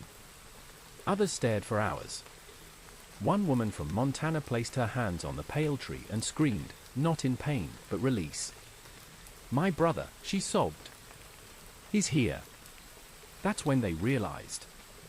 The tree was remembering for everyone. Not just their bloodline. Not just the pact. But the whole buried history. Camilla started recording everything in a second journal, one of her own making. She used old paper, stitched with twine. Called it the Grove Book. Amelia created a map, each root labeled by what it bloomed. One root bloomed a dog collar. Another, a sheriff's badge. A third, a half-burned photograph of two women holding hands beneath a tree no longer standing. Each memory left behind a token. Each token held a story. Ellie kept planting seeds. They came from the tree itself now. Once a week, a new one fell. She never questioned it. She simply took them into the woods, not the hollow, but nearby, and buried them where it felt right. Sometimes in cemeteries. Sometimes in abandoned lots. One she planted in the playground behind the school where Mason's sister used to teach. Within 3 days, a vine grew up the chain-link fence. And kids began telling stories. "Did you see the lights last night? I think I heard someone singing under the slide. Mom says there's a nice lady in the woods who gives candy. She has no face." They weren't scared. They were curious. And Ellie smiled. The grove wasn't about fear anymore. It was about restoration. And yet, some memories refused to bloom. One night, Amelia placed her hand on the bark and asked about her father. Nothing came. She waited. Asked again. Still nothing. Then the bark cracked, just slightly. And inside, she saw herself. Aged. Alone. Sitting at the edge of the hollow with a shovel and a single name scratched into a stone. Her own. She pulled back in terror. Later, Camilla wrote her a note. Some memories aren't ready to be seen. The grove doesn't lie. But it doesn't rush. When it blooms, it's because the wound is ready to open. Yours isn't yet. Amelia folded the note and placed it in the roots. It disappeared by morning. Then one day, the grove grew still. No blooms. No new seeds. No whispers. Just waiting. And the 3 women knew. Something was coming. Something that hadn't been remembered yet. Camilla stayed in the grove for 3 nights, unmoving. On the 4th morning, Ellie found her kneeling by the tree, covered in dirt, her hand scratched raw. A single bloom had returned. Inside it, a ring. Gold. Simple. Etched on the inside. To M, yours always, S. Ellie felt like she'd been punched. She knew that ring. Daniel's grandfather had worn it. The story went that he'd lost it in the forest during the blizzard of '63, trying to find his brother. No one had seen it again. Until now. Camilla held it to her chest, then placed it into the bark. The tree absorbed it. And another branch sprouted, reaching up, toward the sky. A starling landed on it. Sang once. And flew off. That night, Ellie dreamed of a forest with no shadows. Only echoes. Every step she took, voices answered. Not whispers. But names. Clear. Spoken without fear. She understood, then. What the hollow had always wanted. What the root mother had never known how to ask for. Not obedience. Not offerings. Not sacrifice. But remembrance. They returned to the grove the next morning. The three of them. No words. No notes. Only a seed. The tree offered it freely. This one was warm. Beating. Like a heart. They would plant it in the hollow. Not to wake it, but to heal it. To let what was once corrupted by silence grow into something living, something true. One last journey. Back to where it began. Chapter 15, Where the Hollow Ends. It took a full day to prepare. Amelia packed the original journal and the new one, Camilla's Grove book, each carefully wrapped in wax cloth. Camilla carried a small wooden box carved from pale bark, no bigger than a loaf of bread. Inside was the seed. It was warm to the touch. Beating. Rhythmic. Not like a human heart, too slow for that. More like the pulse of something buried deep beneath the world. Something old. Something awake but waiting. Ellie prepared last. She gathered the tokens, offerings from the grove, the child's braid, the dog collar, the sheriff's badge, the ring. Each a story. Each a scar. Each ready to be returned. They said nothing to anyone. There was no announcement. No ceremony. Some things were not meant to be shared. Some journeys needed to be taken in silence. Black Hollow Forest was different now. Not dead, never that, but changed. The trees had drawn back slightly from the road, as if giving way. The air wasn't thick anymore. No rot. No breathless hush. Instead, it carried the cool scent of pine, and something sweeter beneath, blooming moss, crushed violet, slow rain on stone. The hollow wasn't hungry anymore. But it was still watching. Amelia felt it the moment they stepped past the tree line. Like being seen by something that remembers you completely. They didn't follow a map. They didn't need one. The hollow had grown into them, a muscle memory beneath their skin. Every step was known before it was taken. Every tree greeted them not as strangers, but as stewards. The journey took 3 hours. When they reached the Devil's Throat, they expected it to be as they had left it, a vast black scar in the earth. But it wasn't. The chasm had changed. The spiral staircase of roots was gone. In its place, a shallow basin, filled with soft earth and sprouting ferns. It was no longer a wound. It was a womb. They stood in silence. And then Camilla stepped into the basin. She knelt and opened the wooden box. The seed pulsed in her palm, once, twice, and then became still. It had found its place. She placed it in the soil. Covered it with her bare hands. No words. No chant. Just truth. Then Ellie stepped forward and placed the tokens into the dirt one by one. As each one touched the soil, it shimmered, faint, like heat above asphalt. Then disappeared. Absorbed. Remembered.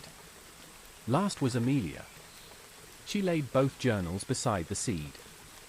The old and the new. The past and the present. She did not bury them. She simply opened them to their final pages. And walked away. They stood at the basin's edge and waited. At first, there was nothing. Then the air shifted. The ground trembled. But not violently. Like something stretching for the first time after a long, aching sleep. Then, roots. Not black and gnarled like before, but silver-white, glowing faintly. They pushed gently from the soil, curled upward, and began weaving together. Not into a tree. Into a figure. A person. Life-sized. No face. No features. Just the shape of a human being made entirely of light root and memory. It stood in the center of the basin. And opened its arms. Camilla stepped forward.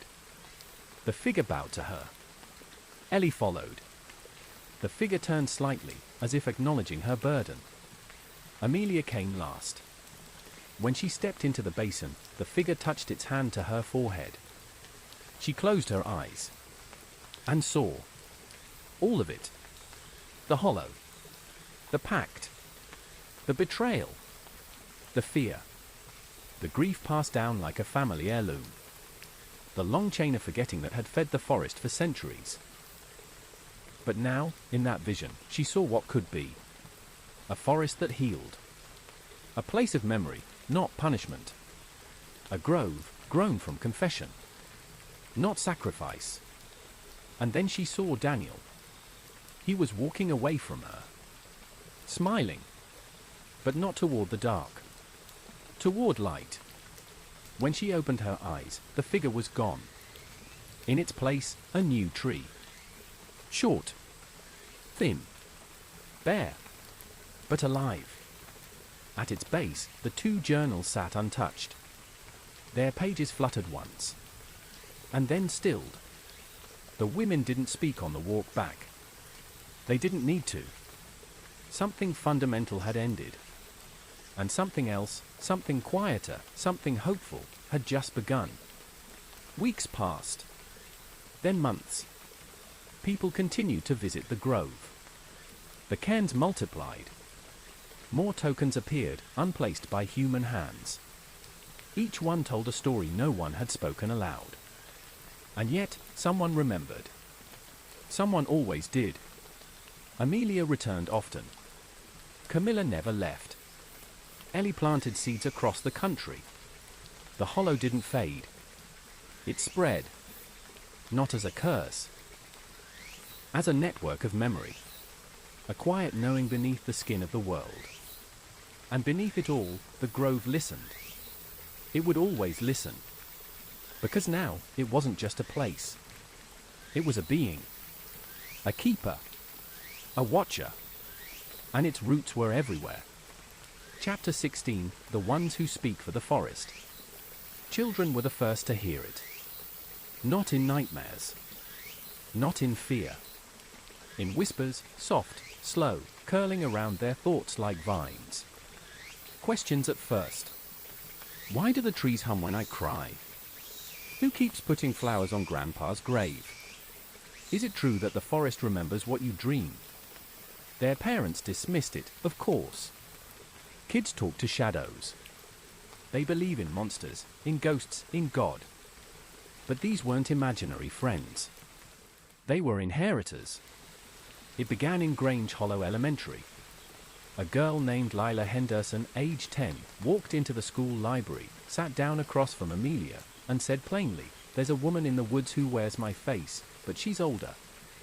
She said I'll become her." Amelia didn't blink. What else did she say? That the hollow isn't hungry anymore, but it's still lonely. Later that week, a boy left a drawing under Camilla's cairn table. It showed the pale tree, the grove. At the base, 3 women. Above them, dozens of faces. Some smiling. Some weeping. In the sky above it all, a spiral made of hands, not stars. Hands. Reaching down. Camilla didn't speak, but she placed the drawing on the wall behind her desk. By the end of the month, 6 more kids had added their own beneath it. A shrine was forming. Ellie, far away on the coast, got her first letter from a child she'd never met. It was postmarked from Nebraska. Inside was a napkin, drawn in crayon. I planted the seed. It talked to me. She sent nothing back. The next day, a new sprout grew in her windowsill pot, though she hadn't planted anything in weeks. It bloomed by morning. Inside, a marble. Blue. Scratched like it had been loved to. It didn't have to be traumatic. It didn't have to be dark. It just had to be honest. That was the only offering the forest accepted now. And it bloomed beautifully. Lila Henderson left a locket beneath the grove's roots. The tree returned a branch with her mother's handwriting etched along its bark. A letter her mom had written when Lila was born. Never delivered. Lila wept for hours. Then laughed. Then slept through the night for the first time in months. A boy named Owen buried his dog's collar. The grove gave him back a feather. White. Clean. Warm to the touch. He said it smelled like happy thunder. Whatever that meant, he carried it everywhere. But not all remembered were children. Some were much older. A man in his 70s came to Camilla one day. Said his father used to speak to the trees before he went to war. Said he felt guilty for mocking him. He brought a single photo. Black and white. A man with a crooked smile, standing in front of Black Hollow. Camilla touched the photo and nodded. The man returned a week later. "Thank you," he said. Then turned and disappeared into the trees. They never saw him again. But the grove bloomed a week later. A flower with a bullet casing inside. Wrapped in a ribbon of his name. Ellie returned home. For good. Not to hide. To serve. She became the storyteller. Every week, she gathered the remembered around the pale tree and read from the journals. She didn't censor. Didn't soften. She told the truth. And the forest listened. The wind swayed just slightly when she reached the hard parts. And when she finished, the children placed new tokens at the roots. Stones. Shells. Teeth. Tears. Whatever they needed to let go of. The grove accepted it all. And then came the boy with no name. He arrived just after midnight. Shoeless. Covered in dirt. Eyes like river rock, smooth, dark, unfathomable. He walked straight to the pale tree and whispered something none of them could hear. Then placed a mirror shard at the base. The grove shuddered. Not in fear. In recognition.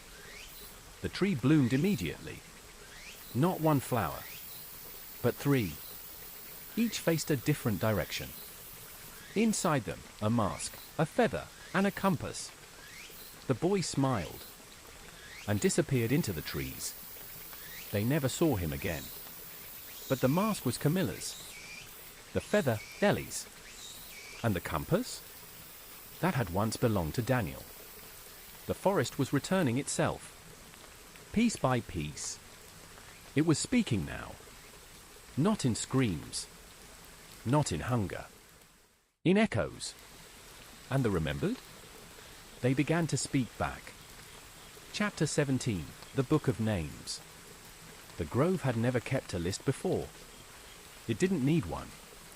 It remembered without words, without order. It stored memory in root, bloom, and soil. But now, something had changed. The forest wanted names. Not offerings. Not tokens. Names. It began the day the tree wrote one by itself. Camilla found it before sunrise, drawn from her sleep by the sound of bark splitting softly. She followed the pale threads of morning light into the grove and stood before the tree, where a new root had curled into the soil like a hand gripping something unseen. There, at the base of the trunk, was a word. Sarah. No last name. No date. Just the name. Beneath it, carved into the bark, the outline of a small handprint. Still warm. They waited for Sarah. But she never came. 2 days later, a second name appeared. David. The day after, June. By the end of the week, there were 10. Some, Amelia recognized. Locals who had vanished years ago. One was her mother's cousin, who disappeared in 1989 while hiking. His name, Michael, appeared on the bark just after sunset. No ceremony. No whisper. Just there, like breath against glass. Camilla began copying the names. She created a new book, her third. She called it the Book of Names. Each page bore one name, written in ink, followed by the date it appeared on the tree. Beneath it, she left a blank space. The forest would fill that part in later. Then came the scratched-out name. Camilla found it on a cold, wet morning. Not freshly carved. Removed. The bark in that section had been scraped, torn, gouged with something metal. The name was no longer readable. But the tree bled. Not sap, but a dark, black ooze that smelled like iron and salt. Amelia stared at it in horror. Someone tried to erase a memory. Camilla simply nodded. And they knew it wasn't just the forest recording the past anymore. It was protecting it. That night, the wind changed. The grove groaned. And for the first time in weeks, the forest felt afraid. The next morning, the flowers didn't bloom. The tree stood still, like it had closed its eyes. And the whispers stopped. Children stopped visiting. Not by choice. They simply forgot. They woke up and no longer remembered why they used to draw spirals, or cry near the roots, or feel warmth in the wind. The remembered were going silent, one by one. Camilla, Amelia, and Ellie met at the grove at dusk. Amelia was the first to speak. Someone is undoing it. Ellie shook her head. You can't undo memory. Camilla opened the book of names. Page 47, blank. Not because they hadn't written it. Because the ink had vanished. The forest was being rewritten. They searched for signs. Footprints. Broken roots. Marks in the trees. They found them by the cairns, toppled, crushed. In the center of the clearing was a torn piece of paper.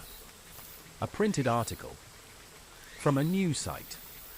Title: Grange Hollow Folklore and the Mental Illness Myth, the Truth Behind the Grove Cult. Ellie picked it up slowly. That's what this is, she whispered. They're trying to narrate over us. For centuries, the hollow fed on silence. Now it fed on truth. But someone, somewhere, wanted the forgetting to return. They weren't destroying the grove. They were silencing it. The grove reacted. That night, a storm hit the forest. No thunder. Just wind.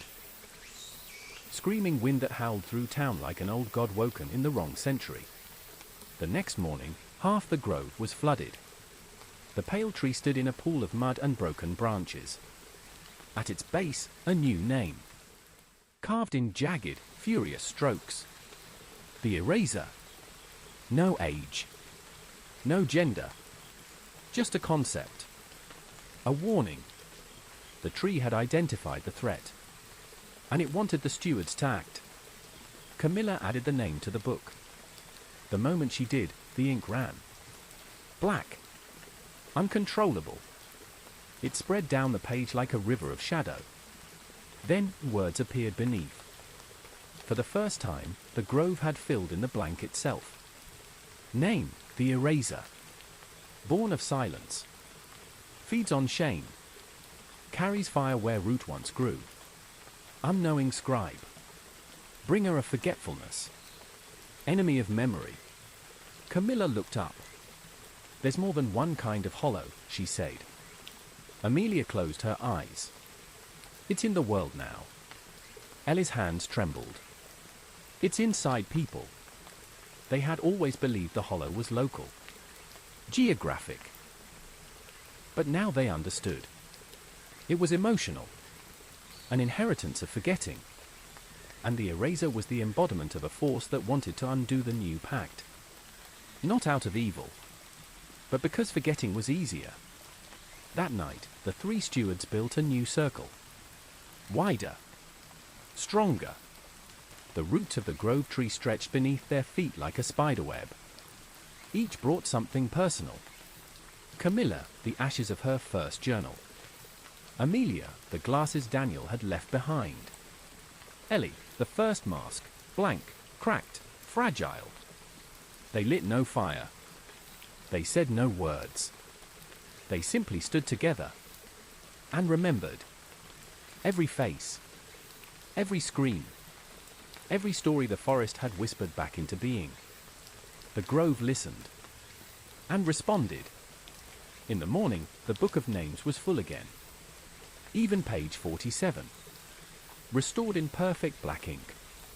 Under the name. She was never gone. She was just waiting to be remembered. That week, children returned. The whispers resumed. and the tree bloomed. One flower. One name. A simple word. You. The forest was not asking anymore. It was inviting. Chapter 18, The Hollow Inside Us. Amelia thought she had given the forest everything. The journal. Her bloodline. Her truths. She believed the grove had taken her deepest memories, catalogued her guilt, and offered something kinder in return, a place of healing, not punishment. But there was one memory she hadn't given. One she didn't know she had. And the grove had been waiting. It began with her reflection. She saw it first not in her bathroom mirror, but in the glass of the school's trophy case, where a dusty plaque from 1982 gleamed beneath a flickering light. She caught her reflection as she passed. But it wasn't hers. Not entirely. The woman staring back looked like her, yes. Same eyes. Same posture. Same scar above the left eyebrow. But this Amelia was younger. And smiling. A kind of smile she hadn't worn in years. Behind that reflection, trees. The hollow. She blinked and it was gone. That night, she dreamt of the throat. But this time, it was full of faces. Hundreds of them, rising from the chasm like mist. At the center, a child's voice echoed up. You buried me. Amelia couldn't respond. Her throat was packed with dirt. When she woke, her fingernails were clogged with soil. She went to the grove at dawn. The tree was waiting. A new bloom had opened. Inside, a photograph. Faded. Grainy. Her as a child, no more than 7, standing in front of Black Hollow. Beside her was a girl. Blonde. Freckles. Wearing a red jacket. Amelia had no idea who she was. On the back of the photo, one word. Nora. She brought it to Camilla and Ellie that afternoon. Camilla ran her fingers over the name. Nodded. Walked away without a word. Ellie stayed. She was your sister, she said. Amelia blinked. What? Ellie pointed to the pale tree. It told me. Last week. When I laid the compass at its base. She pulled out a folded page from her pocket. A sketch. Simple lines, labeled neatly. A family tree. Amelia's. At the top, her parents' names. Below them, Amelia and Nora. Amelia's heart stuttered. I don't remember a sister. Ellie's voice was soft. You weren't supposed to. They returned to the house that night. Amelia's childhood home. She hadn't lived there in years. It was empty now, overgrown, leaning with age. In the attic, they found boxes of old photos, school reports, birthday cards. Nora's name appeared again and again. Scribbled in crayon. On the back of photos. In a report card from 2nd grade. Every piece of evidence said the same thing. Nora Clark had existed. But Amelia remembered nothing. Not her voice. Not her laugh. Not her loss. Just absence. That's when she understood. She hadn't buried Nora in grief.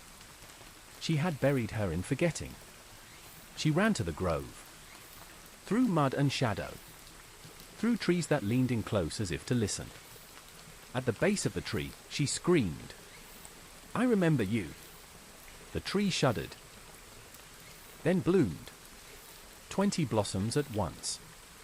Each one identical. Each one containing a mirror shard. She picked one up and looked inside. This time, she saw the hollow. Not as it had been. As it had been the day Nora disappeared. It was summer. They were playing near the throat.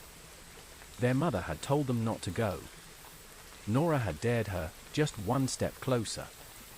Amelia had laughed and said, Fine. Go ahead. I won't stop you. Then Nora had slipped. Fell. No scream. No struggle. Just gone. And then came the whisper. From the tree. From the earth. From within her. You let her fall. And then you made yourself forget. You turned her into a scar too deep to feel. Amelia dropped to her knees. Wept. The forest did not judge her. It did not comfort her. It simply held her. The roots rose from the earth, wrapping gently around her hands, her arms, her shoulders. Not to bind. To support. To say, we know this pain. Ellie arrived an hour later. Found Amelia asleep beside the tree, arms wrapped around its trunk like a child seeking comfort in her mother's arms. The roots had formed a cradle. And where the photograph had once been, a new bloom now rested. Inside, a red jacket button. They buried the button at the edge of the grove. Amelia carved Nora's name into the bark. And the tree accepted it. Not in pain. Not in grief. But in completion. The hollow inside her had found light. It would always ache. But now, it would bloom too. After that, the grove changed. The flowers became bolder. Names appeared faster. Not of the dead. Of the forgotten. Those exiled in shame. Those hidden in silence. Those abandoned in the margins of memory. The forest didn't just remember them now. It called them back. One by one. The hollow had always been a mirror. And now it had found its purpose. To reflect what we cannot face until we are ready to carry it. Camilla added the last page to the book of names. It read, "We are all hollow. But we do not have to be empty. We can choose what takes root. We can grow. And we can remember. Asterisk. Chapter 19, The Returning. It began the same way all great changes in the hollow began, with a whisper. Only this time, the whisper wasn't from the trees. It was from the edge of the grove. From a clearing no one had stepped into since the night the pact was broken. A boy was standing there. 16, maybe 17. Wearing a hoodie 2 sizes too large. Barefoot. Mud-caked legs. Eyes dark with distance, not fear, not confusion. Just time. When Camilla found him, he said nothing. He just held out a necklace. A bone charm. One she had carved. Years ago. For Mason. Camilla didn't speak. She simply stepped forward, took the charm, and held the boy's hand. The trees around them went still. Then bloomed, dozens of pale flowers bursting all at once. The forest recognized him. Amelia and Ellie arrived 10 minutes later. The boy hadn't moved. Hadn't blinked. But when Amelia said his name, he finally spoke. Mason. He blinked. Twice. Then, that was me. The hollow had given someone back. They took him to the house near the grove, the one where Camilla lived now. He ate little. Drank water. Slept for 20 straight hours. When he woke, Ellie was sitting at his bedside. He stared at her a long time before saying, "You left." Her eyes burned. "You died." He nodded. "I did. But only in the world. What came out, piece by piece, was impossible." He remembered falling. The forest catching him. Swallowing him. Changing him. He remembered the root mother. The faces. The screaming. But more than that, he remembered forgetting. For a long time, he said, "I didn't have a name. Just a feeling." What feeling? Amelia asked. He looked out the window at the pale tree, blooming silently in the dusk. Like I'd done something wrong. He said the hollow held him. Not like a prison. Like a library. He said he wasn't the only one. "There are others," he whispered. "Lost. Not gone. Some still inside." Ellie leaned in. "You saw Daniel." Mason nodded. He doesn't want to leave. He is the forest now. That night, the tree wrote a new word into its bark. The returning. And beneath it, some are ready to come back. Others are meant to stay. Not every ghost needs to be banished. Some simply need to be heard. In the weeks that followed, more came. Not many, but enough. A woman named Joan, missing since 1974, stepped out of the woods behind the town's library with a braid of willow branches around her neck. Her sister, now in her 80s, wept when she saw her. An 8-year-old boy, barefoot and shivering, found outside the cemetery gates with a single photograph of his parents, who'd buried him 20 years ago. They were older now. But he was not. Every return came with a cost. Their minds were fogged. Their memories fragmented. Their timelines wrong. They didn't all want to stay. Some lasted a day, a night. Then wandered back into the trees, not afraid, not lost. Chosen. Camilla recorded every name. Amelia met with families. Ellie sat with the ones who stayed. And the grove, it grew. Then, one day, Daniel returned. But not the way they expected. Not as a boy. Not as a memory. As a story. A child named Talia stood at the base of the grove with a drawing in her hand. It showed the pale tree, a spiral above it, and a boy in the branches. I dreamed of him, she said. Who? Amelia asked gently. Talia pointed to the drawing. He said his name was Daniel. He said he watches from the roots. That is happy now. She handed Amelia the paper. And walked away. Amelia stared at the picture for a long time. At the eyes in the branches. At the smile. At the hand reaching down toward the earth. Not to escape. To pull someone up. Camilla placed the drawing in the book of names. Ellie wrote below it. Some never returned because they never left. They became something greater. A part of the remembering. The forest's breath. Not all ghosts haunt. Some guide. That night, the forest was brighter. The pale tree shimmered faintly in the moonlight, like a beacon. And a new flower bloomed. One none of them had seen before. Dark red. With a single black feather inside. A message. A reminder. Amelia held it close and whispered, "We're still listening." And the wind answered. So are we.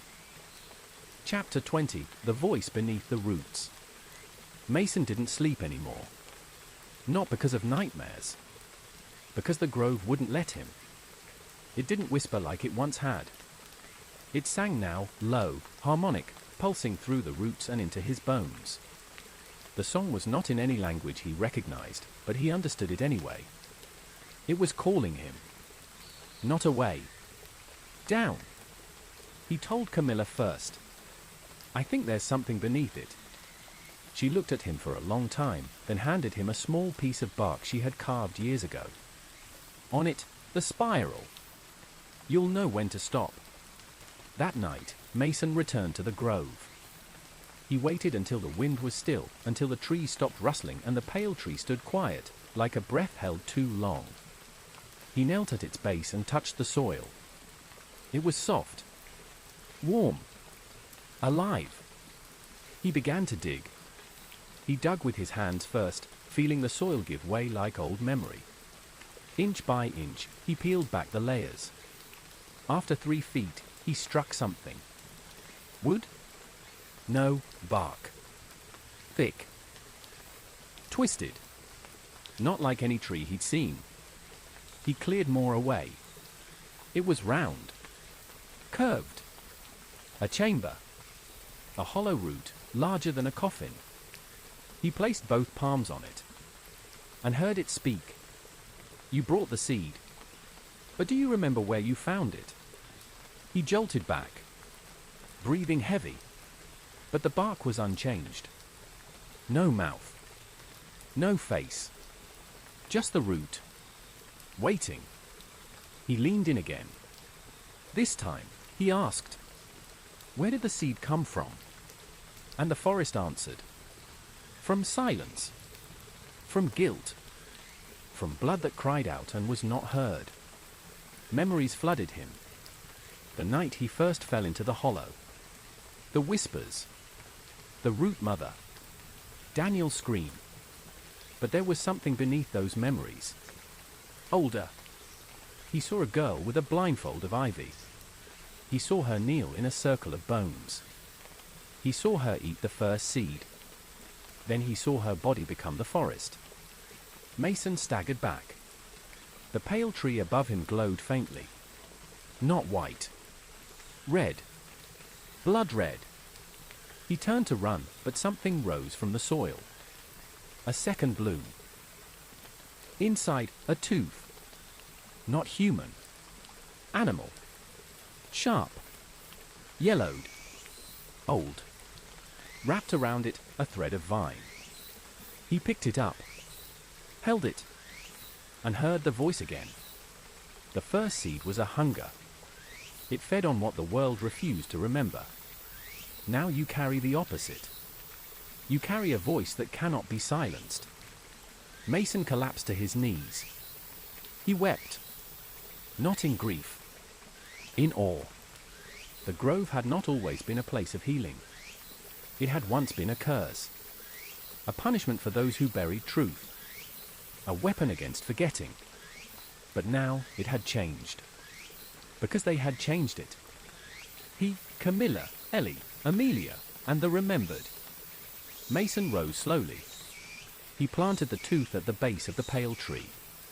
And it disappeared. Absorbed. Accepted. The grove shivered. And a third trunk began to grow beside the first. Smaller. Darker.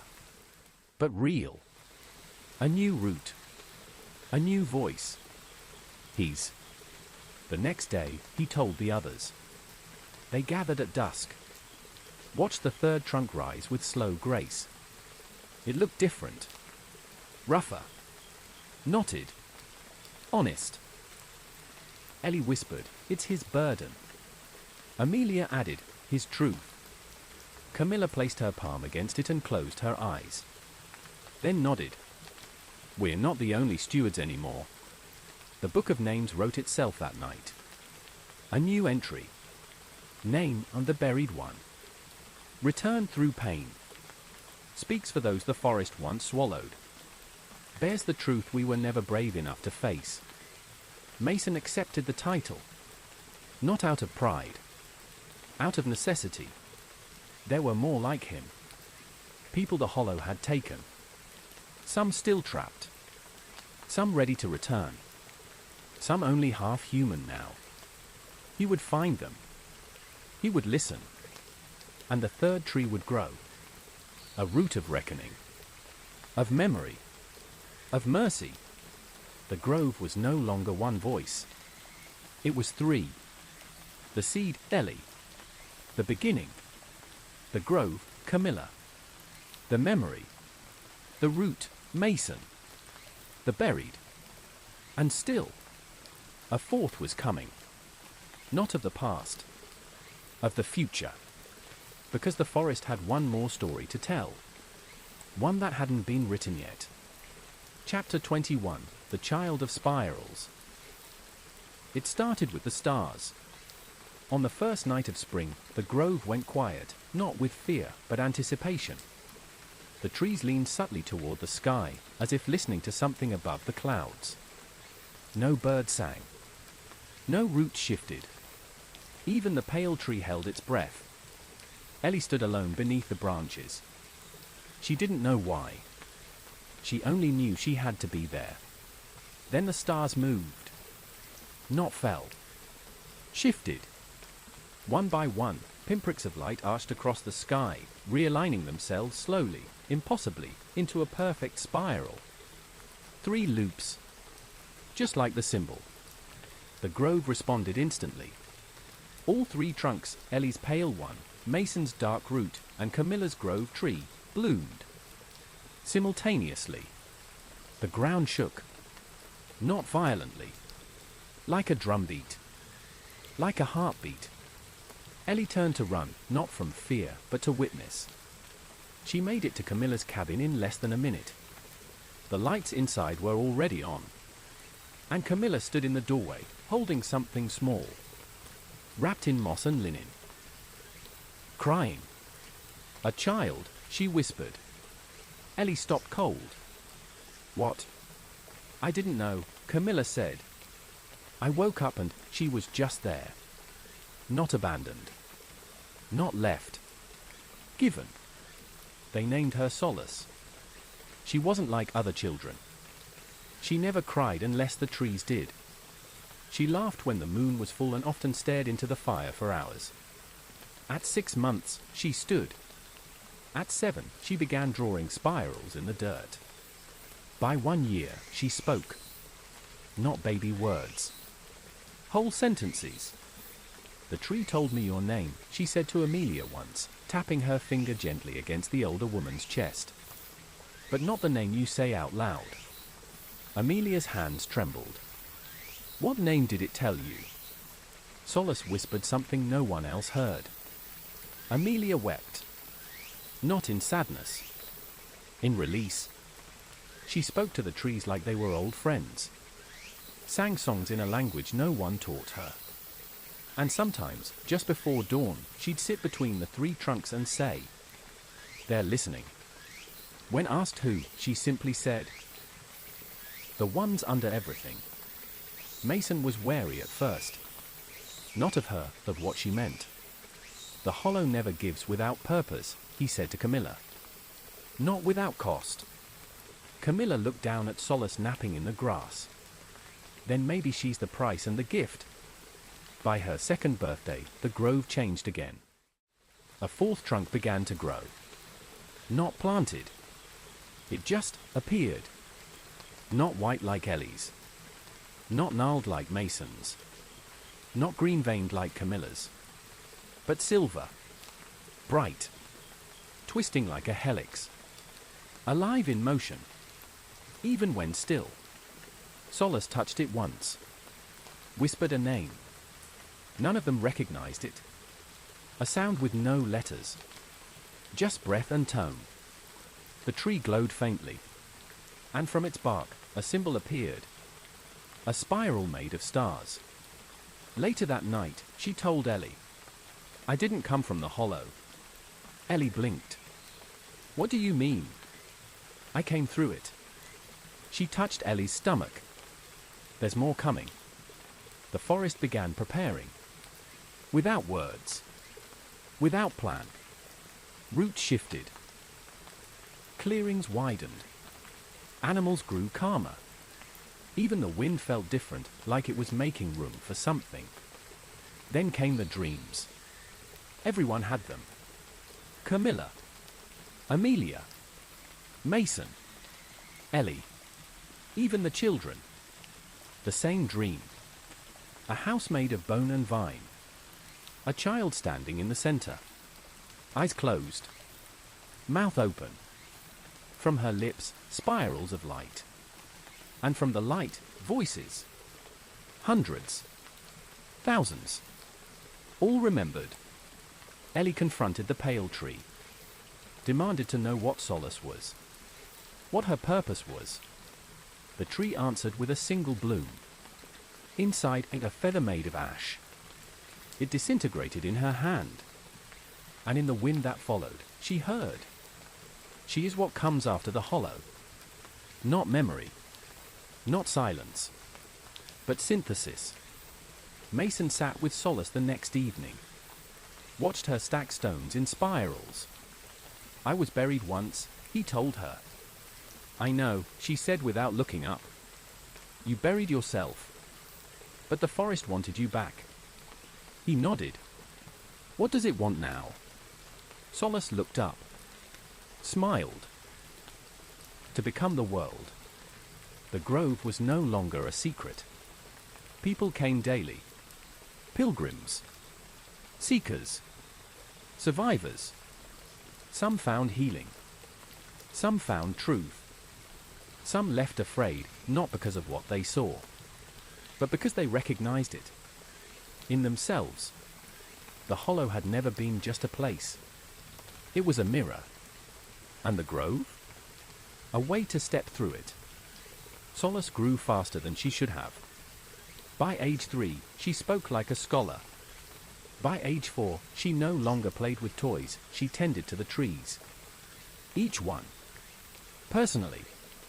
She whispered into their bark. Listened. Sometimes she laughed. Sometimes she cried. Sometimes she just stood with her hands pressed flat and her eyes closed, as if becoming part of them. And the fourth tree? It kept growing, twisting upward, toward the stars. And one night, the stars spiraled again. Just slightly. And a new name appeared in the bark. No last name. Just a word. Hope.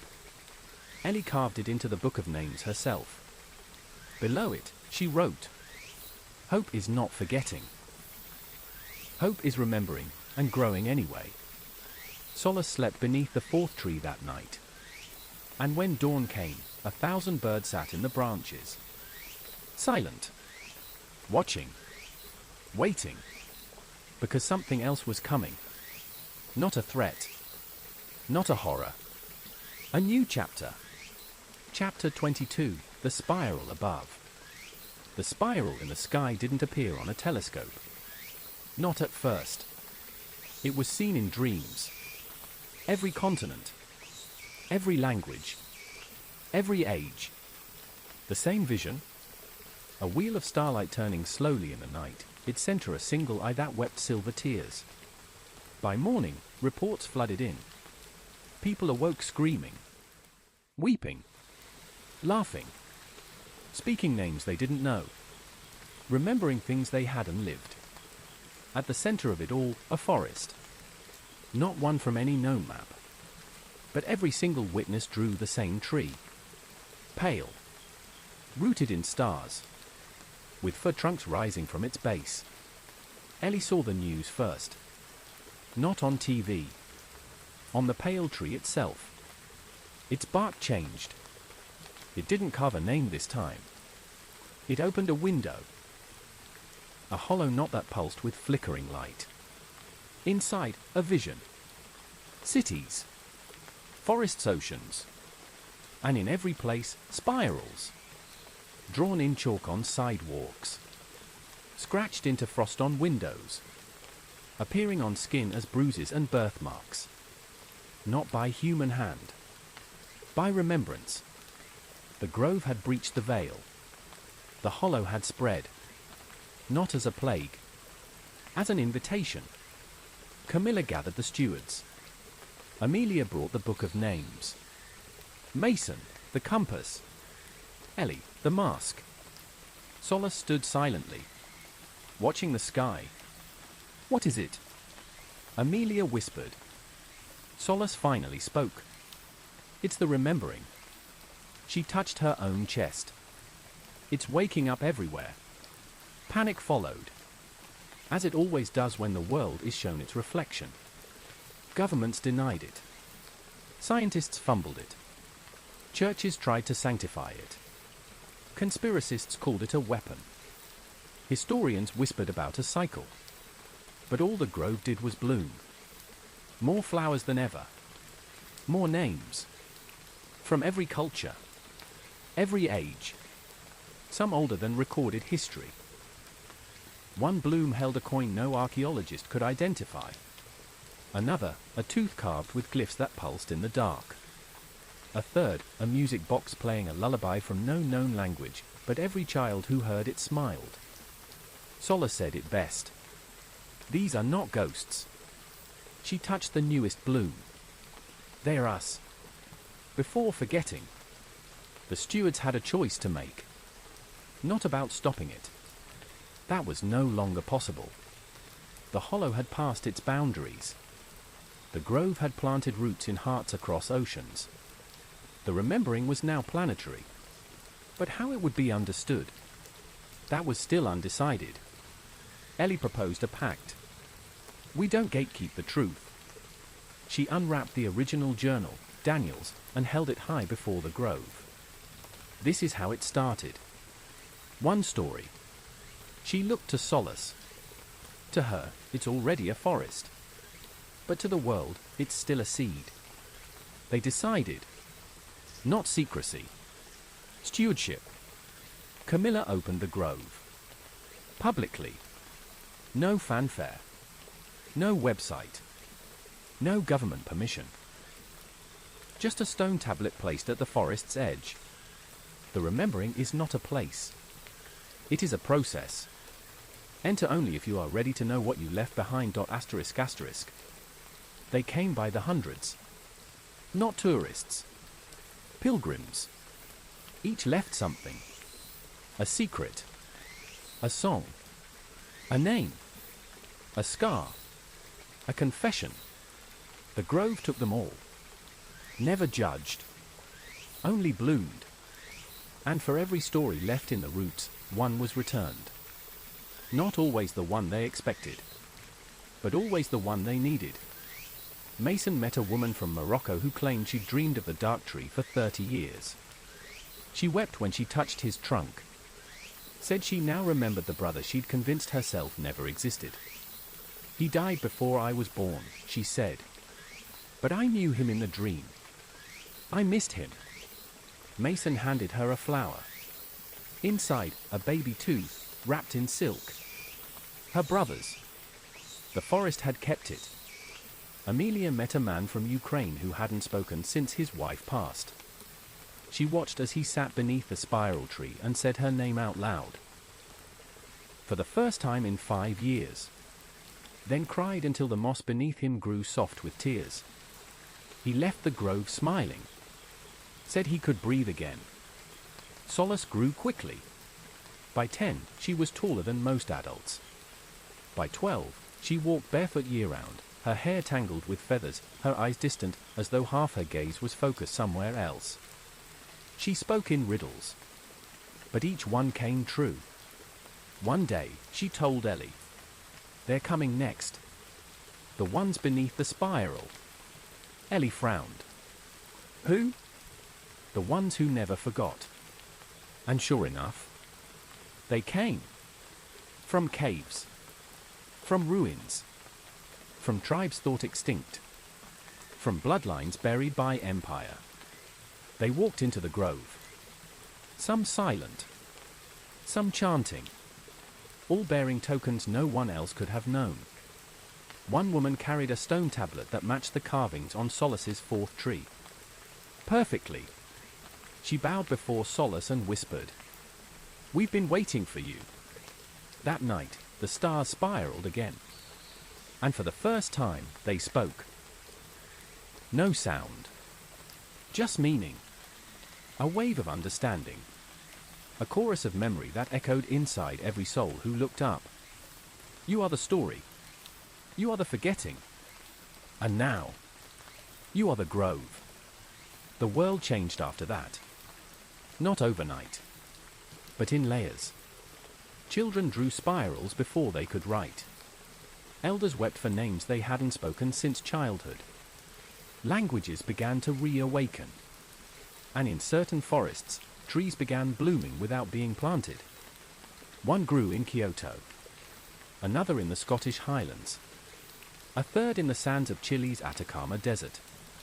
All different. All part of the same root system. The grove had become a network. Not just botanical. Spiritual. Cognitive. A planetary mind of memory and mercy. But with awakening comes danger. Not everyone welcomed it. Some wanted the forgetting back. The silence. The ignorance. And they were gathering. But the grove was no longer defenseless. It had solace. It had the stewards. And most importantly, it had the world. Chapter 23, The Silencers. They called themselves the Silencers.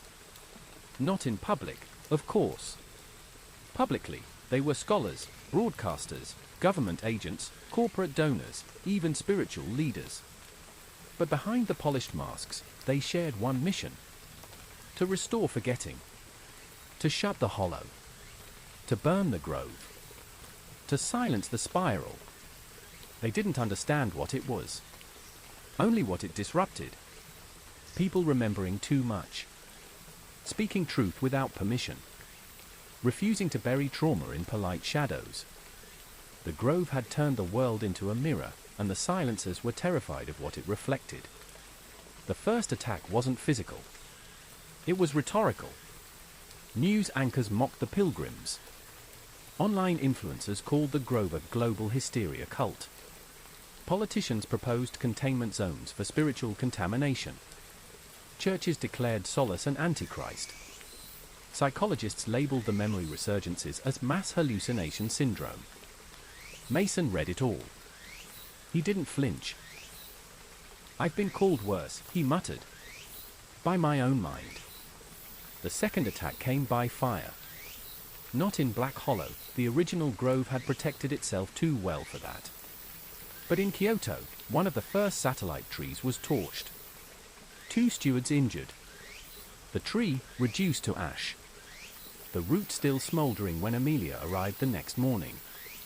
In the soil, a sigil burned into the earth. A black spiral with a cross through it. The mark of the silencers. Ellie wept when she saw it. Camilla didn't. She only turned to the grove's pale trunk and whispered, "They've started the erasure." The tree bloomed violently. 5 blossoms at once. One held a matchbox. One held a torn Bible page. One held a military medal. One held a fragment of a shattered smartphone screen. And one held nothing. Just emptiness. Solace picked up the last one. "It's not nothing," she said. "It's unspoken." That's what they want most, silence disguised as reason. They formed a response team. Not soldiers. Witnesses. They traveled to each grove worldwide, not to fight the silencers, but to protect the truth. They called themselves the Rememberers. Each carried a fragment of the original grove, a leaf, a seed, a stone etched with a name, and each was trained not in combat, but in recollection. When the silencers tried to erase a name, the Rememberers spoke it aloud. When they torched a tree, the grove bloomed somewhere else within days. When they poisoned minds with fear, Solace visited. Not with sermons, but with stories. She stood before crowds, eyes wide and ancient, and told them their own truths. One by one, the silencers began to fracture. Some broke down crying mid-speech. Others fled their positions. A few even converted, placing their own names into the grove in private ceremony. But the most dangerous remained, the true silencers. Those who remembered, and chose forgetting anyway. Mason confronted one in Brazil. A former professor. Brilliant. Cold. Had once studied the myth of spirals in tribal architecture. Now led an effort to bulldoze a coastal grove. Mason found him alone at night, staring into the roots. He didn't speak. Just handed the man a flower from the Black Hollow Grove.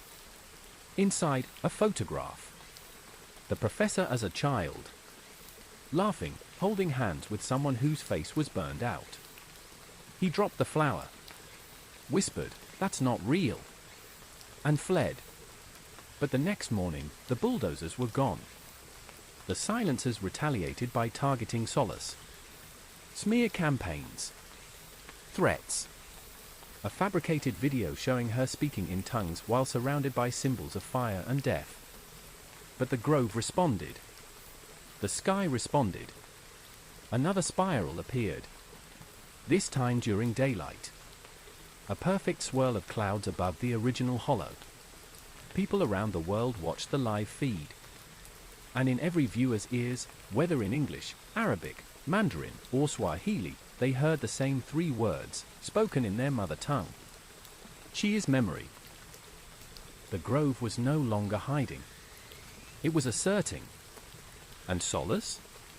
She only grew stronger. On her 13th birthday, she walked into the hollow alone. No stewards followed. Not even Camilla. For 3 days, she didn't return. When she did, her eyes had changed. Not in color. In depth. They looked like the sky above the spiral. And in her hand, she carried a new seed.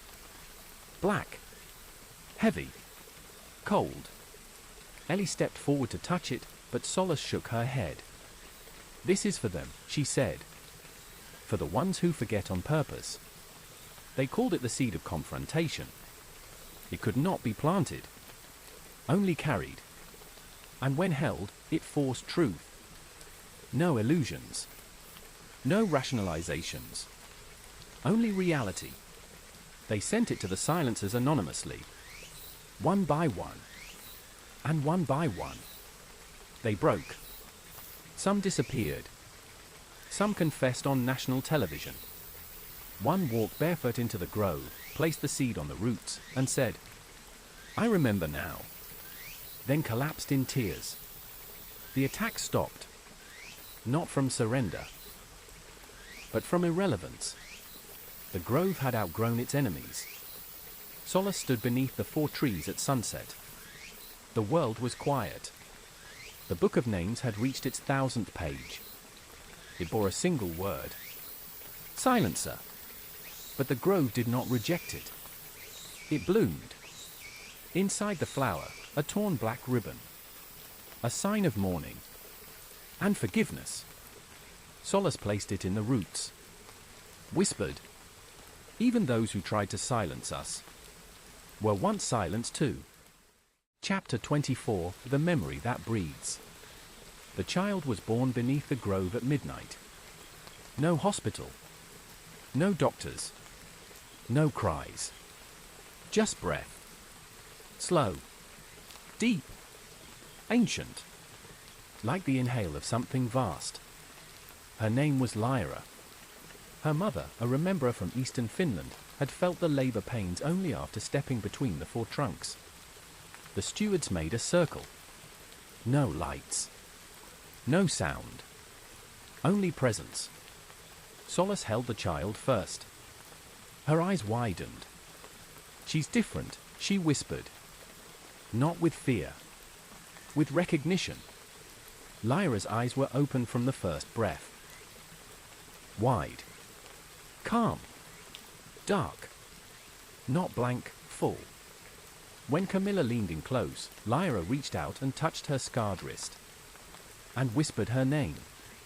Camilla stepped back. Amelia blinked. She spoke. Solace nodded. She remembers. At 3 days old, Lyra hummed the spiral song, the melody no one taught but everyone dreamed. At 1 week, she reached for the Book of Names and pointed to a page no one had ever shown her. The name was Nora. Amelia collapsed to her knees. "She knows the grove," Ellie whispered. "Not just instinctively. Not spiritually. She is it," Mason said. The trees changed again. Subtle at first. Leaves rustled with her breath. Roots curled gently toward her cradle when she napped. The spiral tree turned silver at its tips. And at night, stars pulsed in time with her heartbeat. The grove was no longer just a place. It had become a being. And Lyra was its first breath. As she grew, others came. Not stewards. Not pilgrims. Carriers. Children born with memories they never lived. Some recited names from forgotten wars. Others drew maps to ancestral homes their parents had never seen. One boy painted the grove in exact detail, though he was born in a desert and had never seen trees before. They were witnesses even before speech. And they found their way to Black Hollow without being told. Camilla began calling them the Rootborn. By age 3, Lyra spoke 5 languages. None taught. All remembered. By 4, she refused shoes. Her feet were always touching soil. She claimed it helped her hear the quieter ones. When Ellie asked who they were, Lyra only said, "The name's still waiting to be found." The Book of Names kept growing. Too large for Camilla's shelves. So they moved it. to the base of the spiral tree. Its pages could now be turned without touch. A breeze turned them, only when needed. Each morning, a new name appeared. Sometimes two. One morning, 73. No one understood why. Lyra explained. They're remembering together now. The grove was becoming network consciousness. A collective autobiography of the forgotten. Mason compared it to a global nervous system. The hollow was always about connection, he said. We just weren't ready. Not everyone welcomed it. Some feared what it meant, children born with truth they'd never earned. Others feared that one day they would be named in the book. Not as heroes, as wounds. Lyra addressed it during a gathering at the grove, now called the Circle of Memory. Thousands watched in silence. She stood barefoot in the center and said, "Memory is not guilt. It is not punishment. It is how we stop bleeding in silence." Then she reached down, touched the soil, and breathed. The spiral tree bloomed entirely, flowers from root to crown. Each blossom a different color. Each one holding a piece of someone who had once been silenced. Solace wept. Camilla knelt. Amelia closed her eyes and whispered, "It's happening." Ellie whispered back, "No. It already has." That night, the wind carried names across continents. Not as sound, as knowing. People woke with names on their lips, names of ancestors, lost siblings, children they never met. And the book of names recorded every one. In every grove. Simultaneously. No more could be hidden. No more could be buried. The hollow no longer devoured. It carried. Lyra walked among the trees at dusk. Alone. The foot trunks towered above her, glowing faintly. When she reached the spiral tree, she whispered, "Are you ready?" And it answered, not with words, but by splitting open at the center, revealing a new trunk inside. Small. Glowing. Still growing. A fifth. The living memory. No bark. Just light. Pulsing. Breathing. Not rooted in wood, but in flesh. A tree made of us. Chapter 25, The Fifth Trunk. The fifth trunk did not grow like the others. It became. One moment, it was a shimmer inside the spiral tree's core. The next, it stood tall. Smooth, radiant, translucent as living crystal. Veins of light pulsed within it, running in slow spirals from root to crown. Not bark. Not wood. Something else. Not alive. Living. The book of names didn't accept it at first. Pages refused to turn near it. Ink would vanish when brought close. Camilla tried to press a name into the soil beside it. The soil turned cold. Then Lyra approached. She placed both palms on the trunk and whispered, "You don't hold the past. You hold what comes after." The fifth trunk flared like a beacon. And the book of names opened, not from the front, but the back. The blank pages filled with words. Not old names. New ones. People not yet born. Moments not yet lived.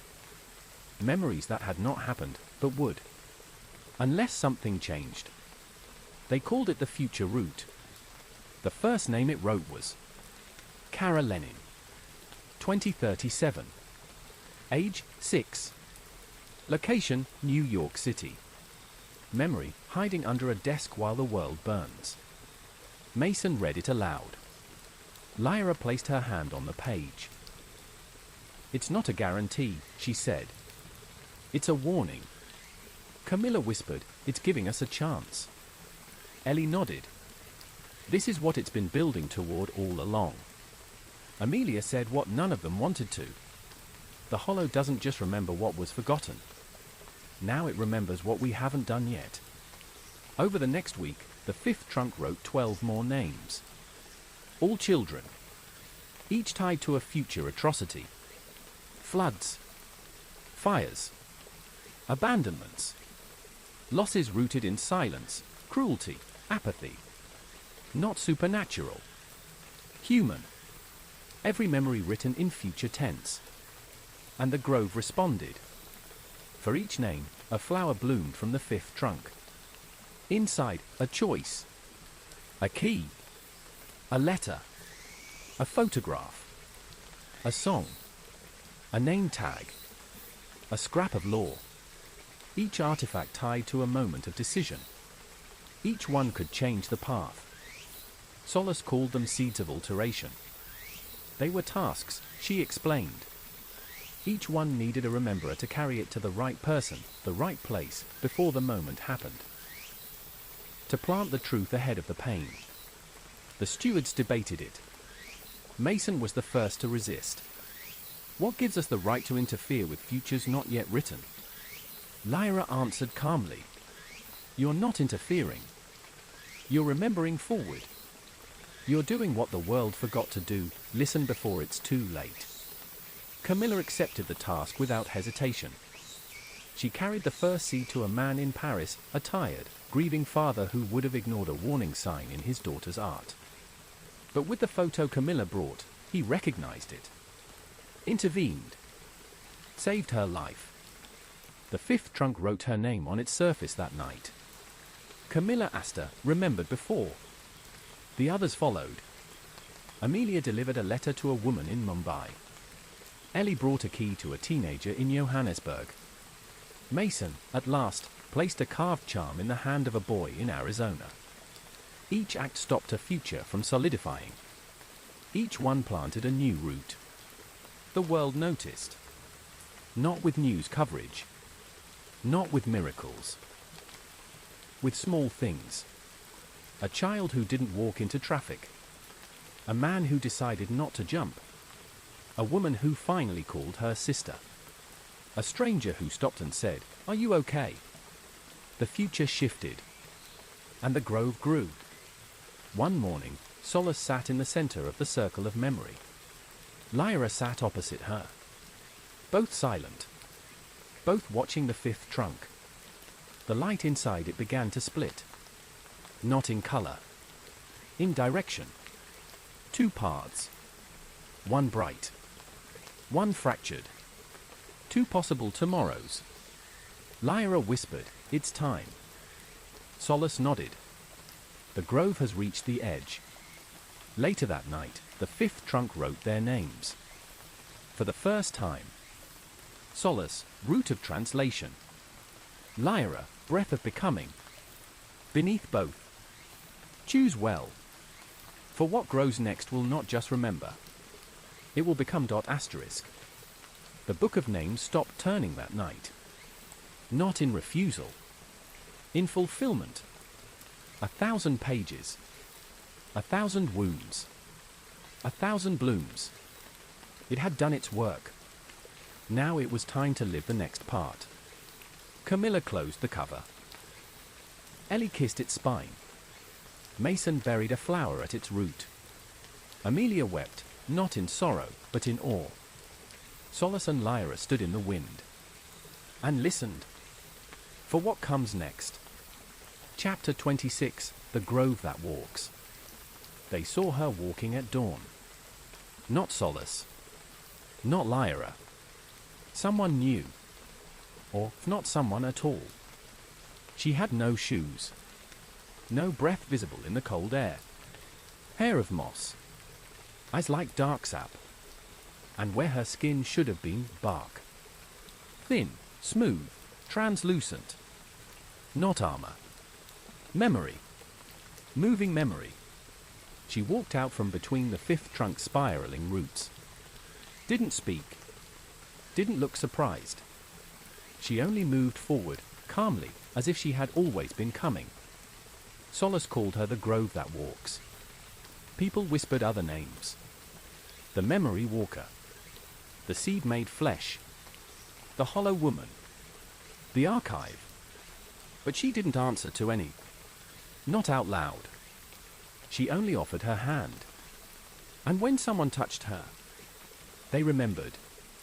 One man fell to his knees, gasping his mother's name. One he hadn't spoken since he was 5. A woman laughed for the first time in 30 years, tears running down her face, whispering a lullaby in a language she'd forgotten existed. A child touched her arm and blinked wide-eyed, then said, "I saw who I'll be." Mason stood across the clearing, watching. He whispered to Camilla, "This isn't metaphor anymore." Camilla nodded slowly. It never was. The grove had embodied itself. Not as a prophet. Not as a god. As us. What we carry. What we bury.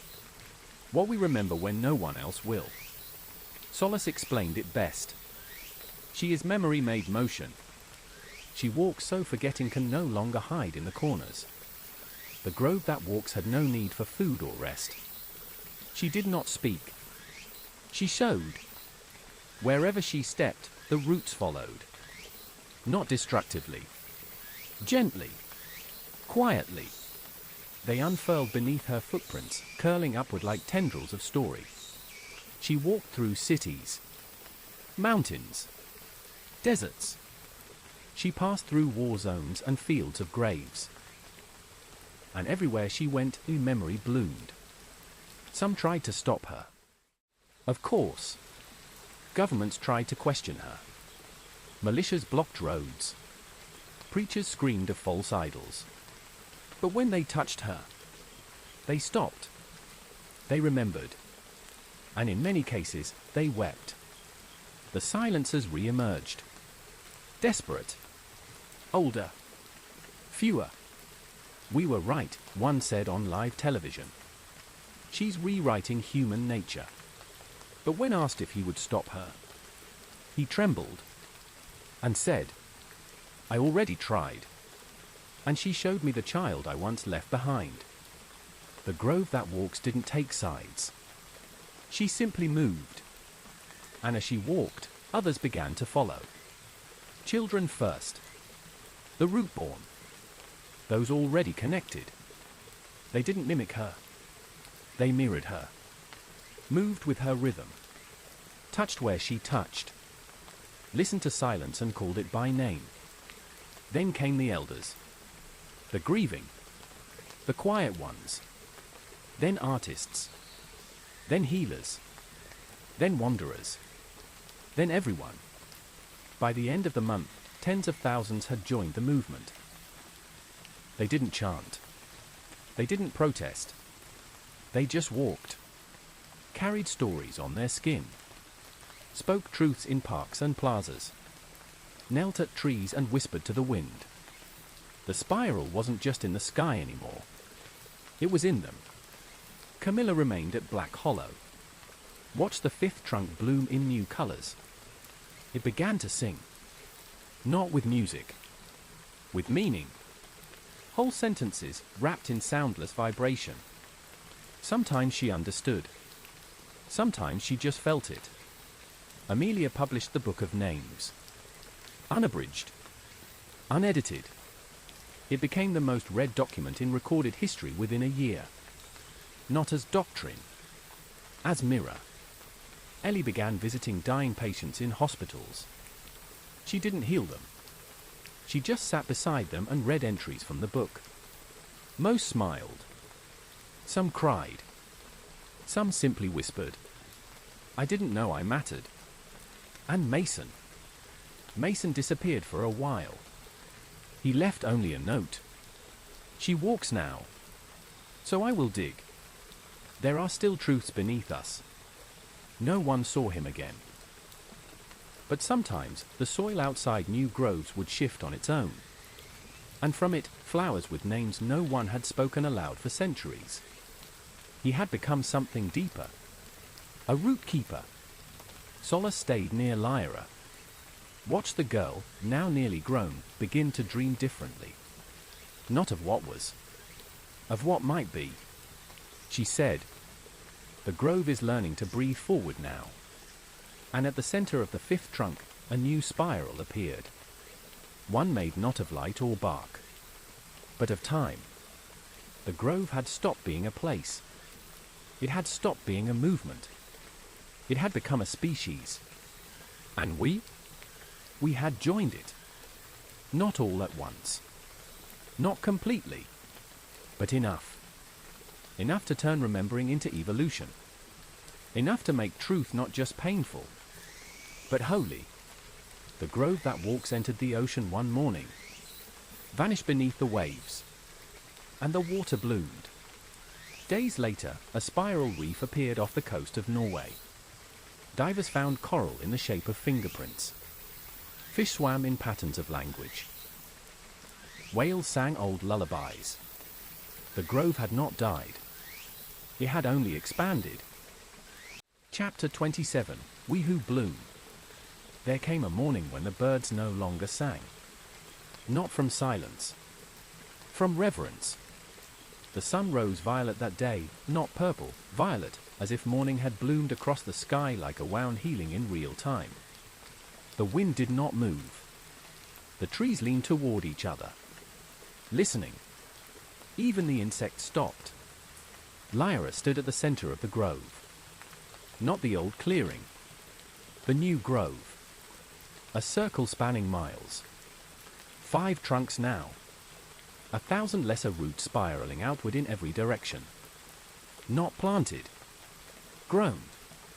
The grove was no longer a forest. It was a being. And Lyra was its breath.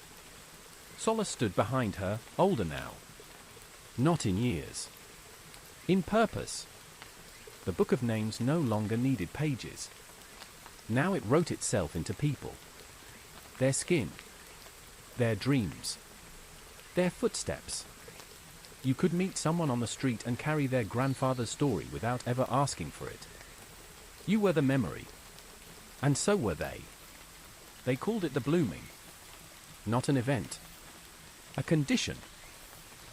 A stage of becoming. The final unfolding of the spiral, not in trees, not in soil, but in us. It began slowly. First, people stopped lying. Not because of morality. Because the lies wouldn't stay. They slipped from the tongue like oil from water.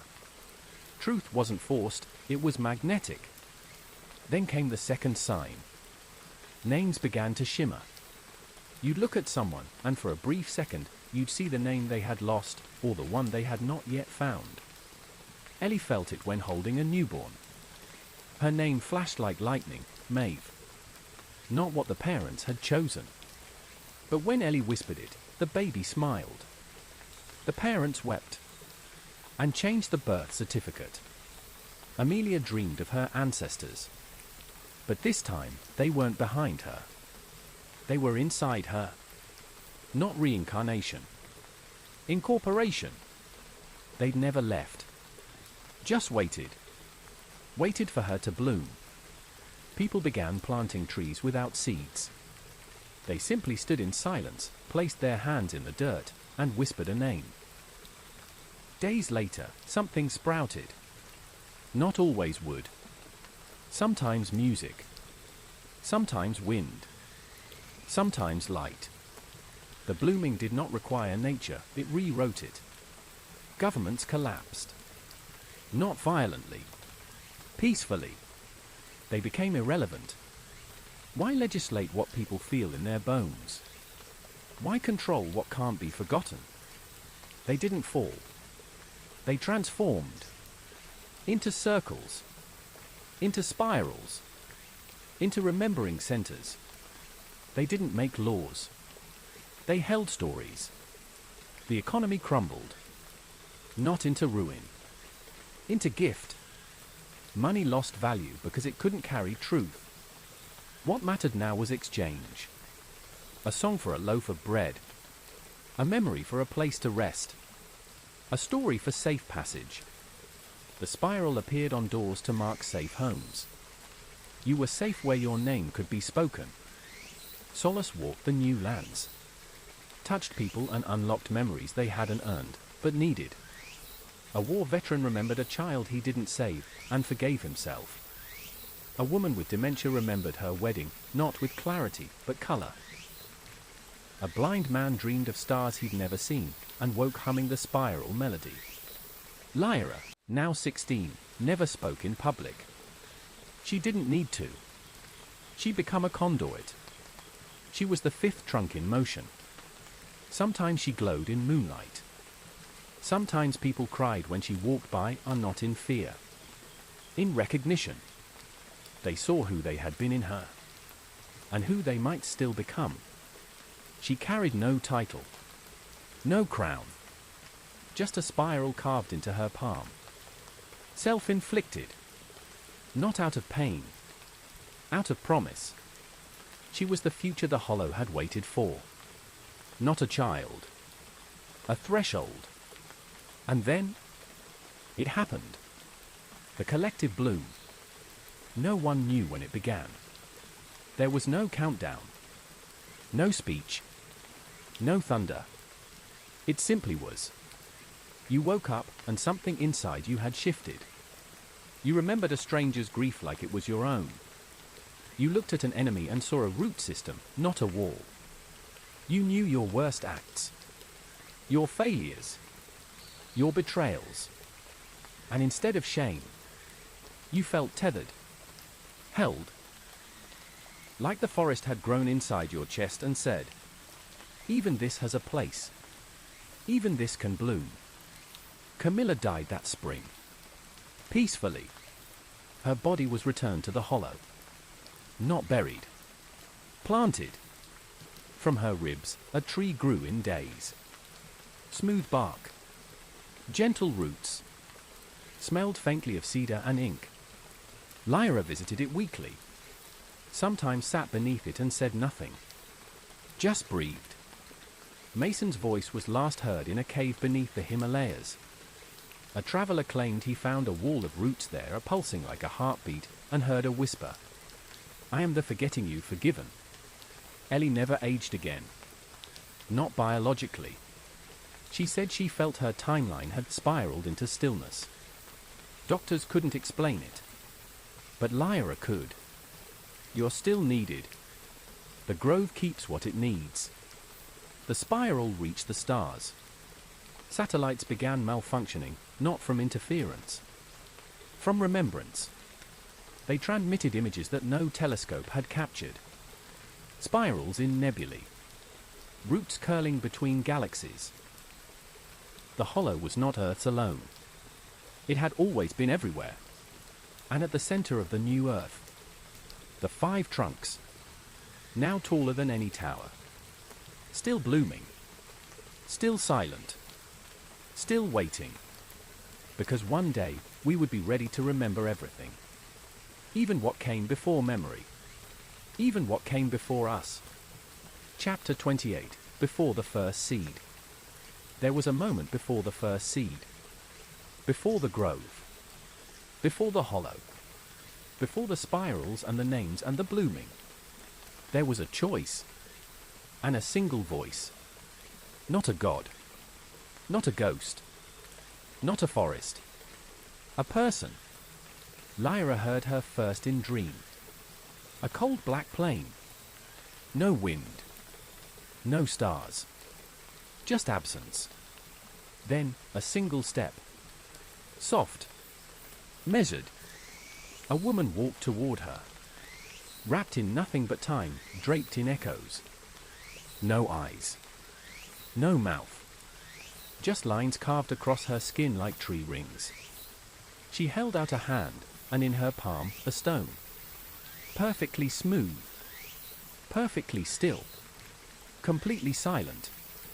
Is this the seed? Lyra asked. The woman didn't nod. She remembered forward. Lyra was inside her now. Not wearing her body. Becoming her memory. And saw. A world of voices. Uncountable. Chaotic. Alive with grief and joy and rage and forgetting. A world filled with people who passed their wounds to others. Who dug graves with language. Who painted over pain with power. And she, the woman, stood at the center of it. Unnoticed. Forgotten. Until she chose not to be. She found the oldest pain. The one too heavy to speak. A child's scream buried under centuries. A mother's sob reduced to a fable. A massacre rewritten as myth. She found it, held it, and said, "I will not let you disappear." And the stone in her hand? It pulsed once, then turned into a seed. Not from the earth. From empathy. From that one act of choosing to carry pain not her own. Not to own it. To remember it. That was the first spiral. Not drawn. Lived. She planted it not in soil, but in story. Told one person. Then another. And another. Until a boy carved it into bark. Until a girl whispered it into fire. Until a village built a tree around it. Until it grew. Lyra snapped awake. Gasping. Her palm burned. A black mark had bloomed on her skin, a spiral made of stone. Solace found her an hour later. She didn't speak. She simply pressed her forehead to Lyra's and closed her eyes. Together they saw the first carrier, the woman of the seed, the birth of memory, the spiral as sacrifice. She had no name, no monument, only the act, the choice to hold pain without owning it, to let it be. That night, a sixth trunk began to rise. Not from soil, from air. It formed above the others, floating, rootless, but anchored in truth. A spiral of light, always changing, always reflecting.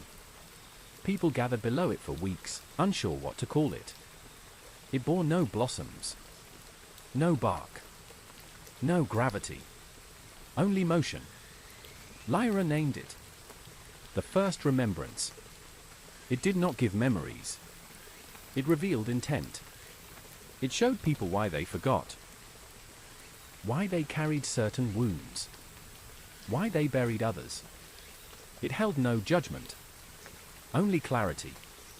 One woman touched it and saw the face of the sister she betrayed, and why she did it. One man saw the child he abandoned, and the fear that drove him to run. One child saw their own unborn future, and the silence they would someday break. The grove was now complete. 6 trunks. 6 truths. The pale tree, memory of what was. The grove tree, the collective remembering. The root tree, what we buried. The spiral tree, the future's voice. The flesh tree, memory that walks. The light spiral, why we remember at all. And in the center of them, Lyra. She was no longer just the seed's heir. She was the story's continuation. Not a prophet. Not a queen. Not a god. A reminder that we became human the moment we chose to carry someone else's pain, not to erase it. To honor it. To let it bloom. The hollow was no longer a forest. It was not even a network. It was a verb. To hollow now meant to make space within yourself, for someone else's truth to live. And the world began to hollow. Not collapse. Open. One by one. Families healed. Nations paused. Confessions bloomed like spring. No one forgot anymore. Not because forgetting was impossible, but because remembering felt sacred. The first seed had been planted in silence. But what came after it was a chorus. And in the final pages of the Book of Names, now written in light upon the wind, one sentence circled endlessly. You were never just a witness. You were always a part of the spiral. Chapter 29, The Spiral in Every Breath. He lived in a shack just beyond the old border of Black Hollow. No name on the mailbox. No number on the post.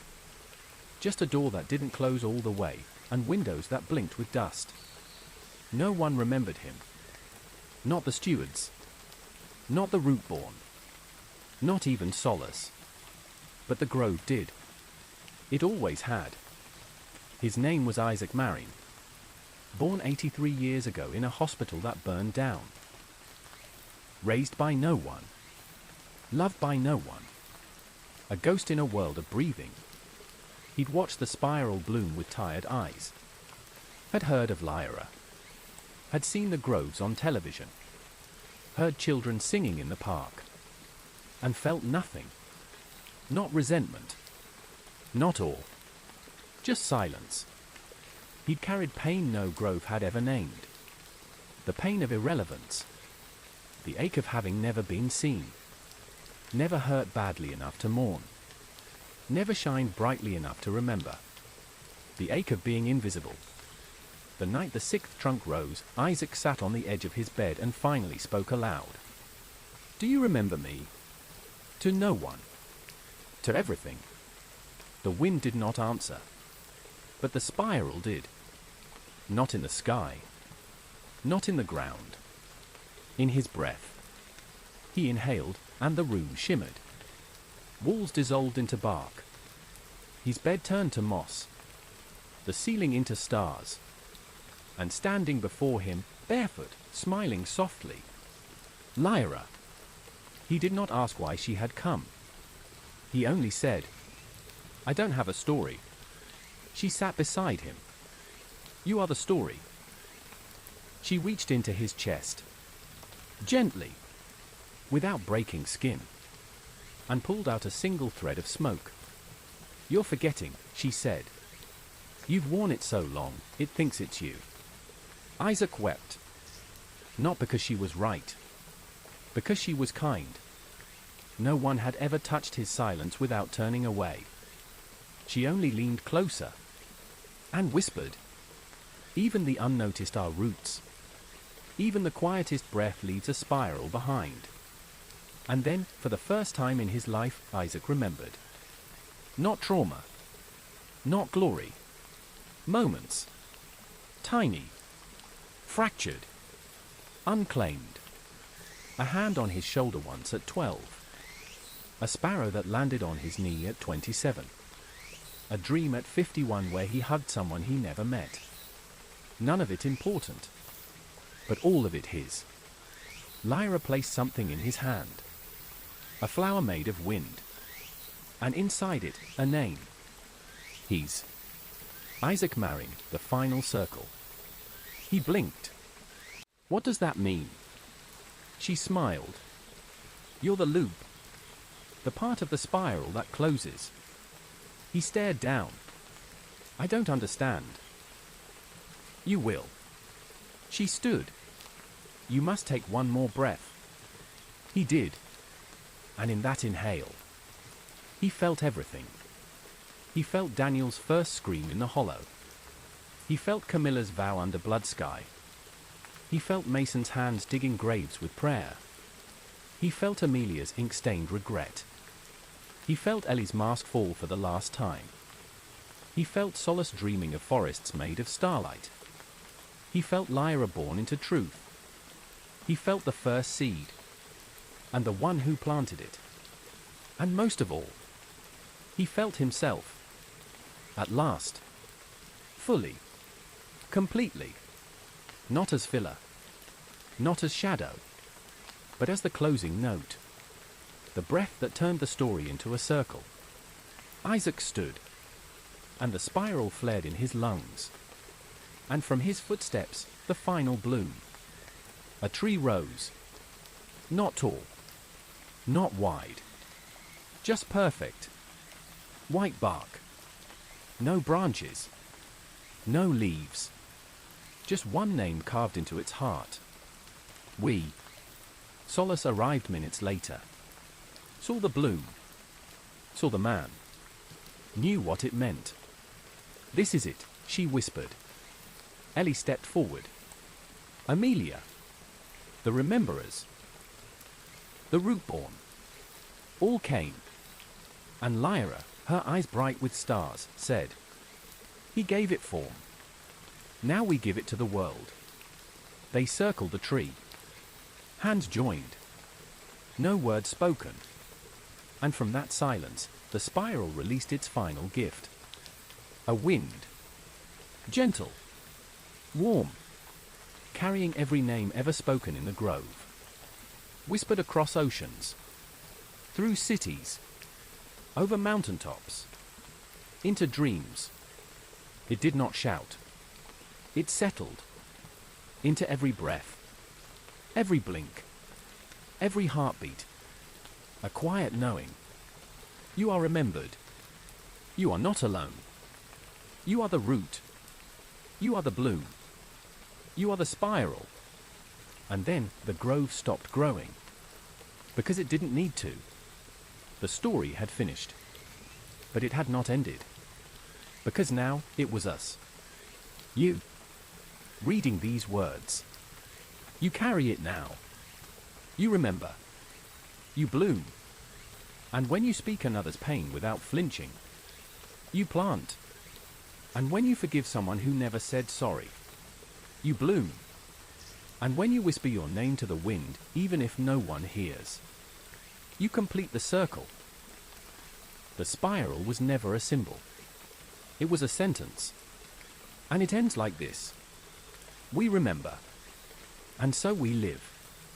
Chapter 30, The Forest Within. The spiral no longer lived in trees. It no longer needed trunks, roots, or branches.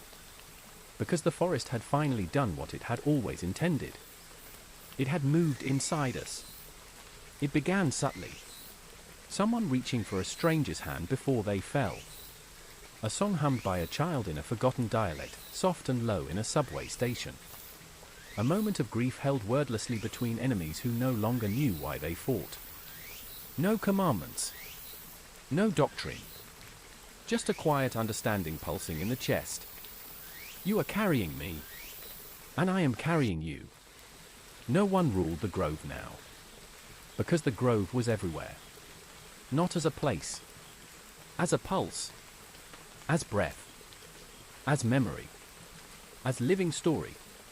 The stewards disbanded. The book of names was dissolved into air. The fifth trunk faded back into dream. The sixth trunk dissolved into wind. Even Lyra, who had been its breath, stepped into silence. Not as vanishing. As completion. She left behind a final note. A single line carved into stone at the center of the original hollow. You are the grove now. Remember kindly.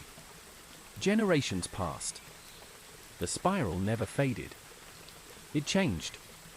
No longer circles drawn on paper. Now it was in gestures. In pauses. In choices. You held the door open a second longer for someone who looked lost. You forgave your mother's silence and heard what she never said. You held your own hand in the dark and whispered your full name, even the parts that still hurt. And when a child asked, "Why do we remember everything?" you said, "So no one ever disappears again." The world didn't become perfect. But it became honest. Wars were harder to justify. Lies collapsed in real time. Empires shifted from control to conversation. We stopped fearing history. We stopped weaponizing forgetting. We started teaching truth. Messy. Flawed. Human. The last known grove, rooted, physical, stood in Black Hollow. Now wild again. No fences. No stewards. Just a spiral of trees, each marked with a different word. Grief. Mercy. Silence. Truth. Return. And in the center, a ring of moss. Warm. Waiting. Not for worship. For rest. You could lay down there, close your eyes, and hear your mother's laugh from childhood. A friend's hand gripping yours after your first loss. Your own voice, calling out in a dream you thought you forgot. It didn't speak in full sentences anymore. It didn't need to. The grove had taught us to listen beyond language. One day, a girl returned to that moss ring. No name. No shoes. A child of no one and everyone. She pressed her hand to the spiral tree. Felt it hum. Then stood and whispered to no one in particular. It's time for the forest to wake again. And just like that, the spiral began to breathe anew. Not in trees, not in pages, in you. So if you're reading this, you are not just the reader. You are the seed, the next memory, the next witness, the next choice. What you carry matters. What you release matters more. What you plant in others, even through silence, can bloom for centuries. And if one day you find yourself in a forest, and the wind says your name in a voice you've never heard, sit down, close your eyes, breathe once, and say, I remember. The grove will answer. It always does.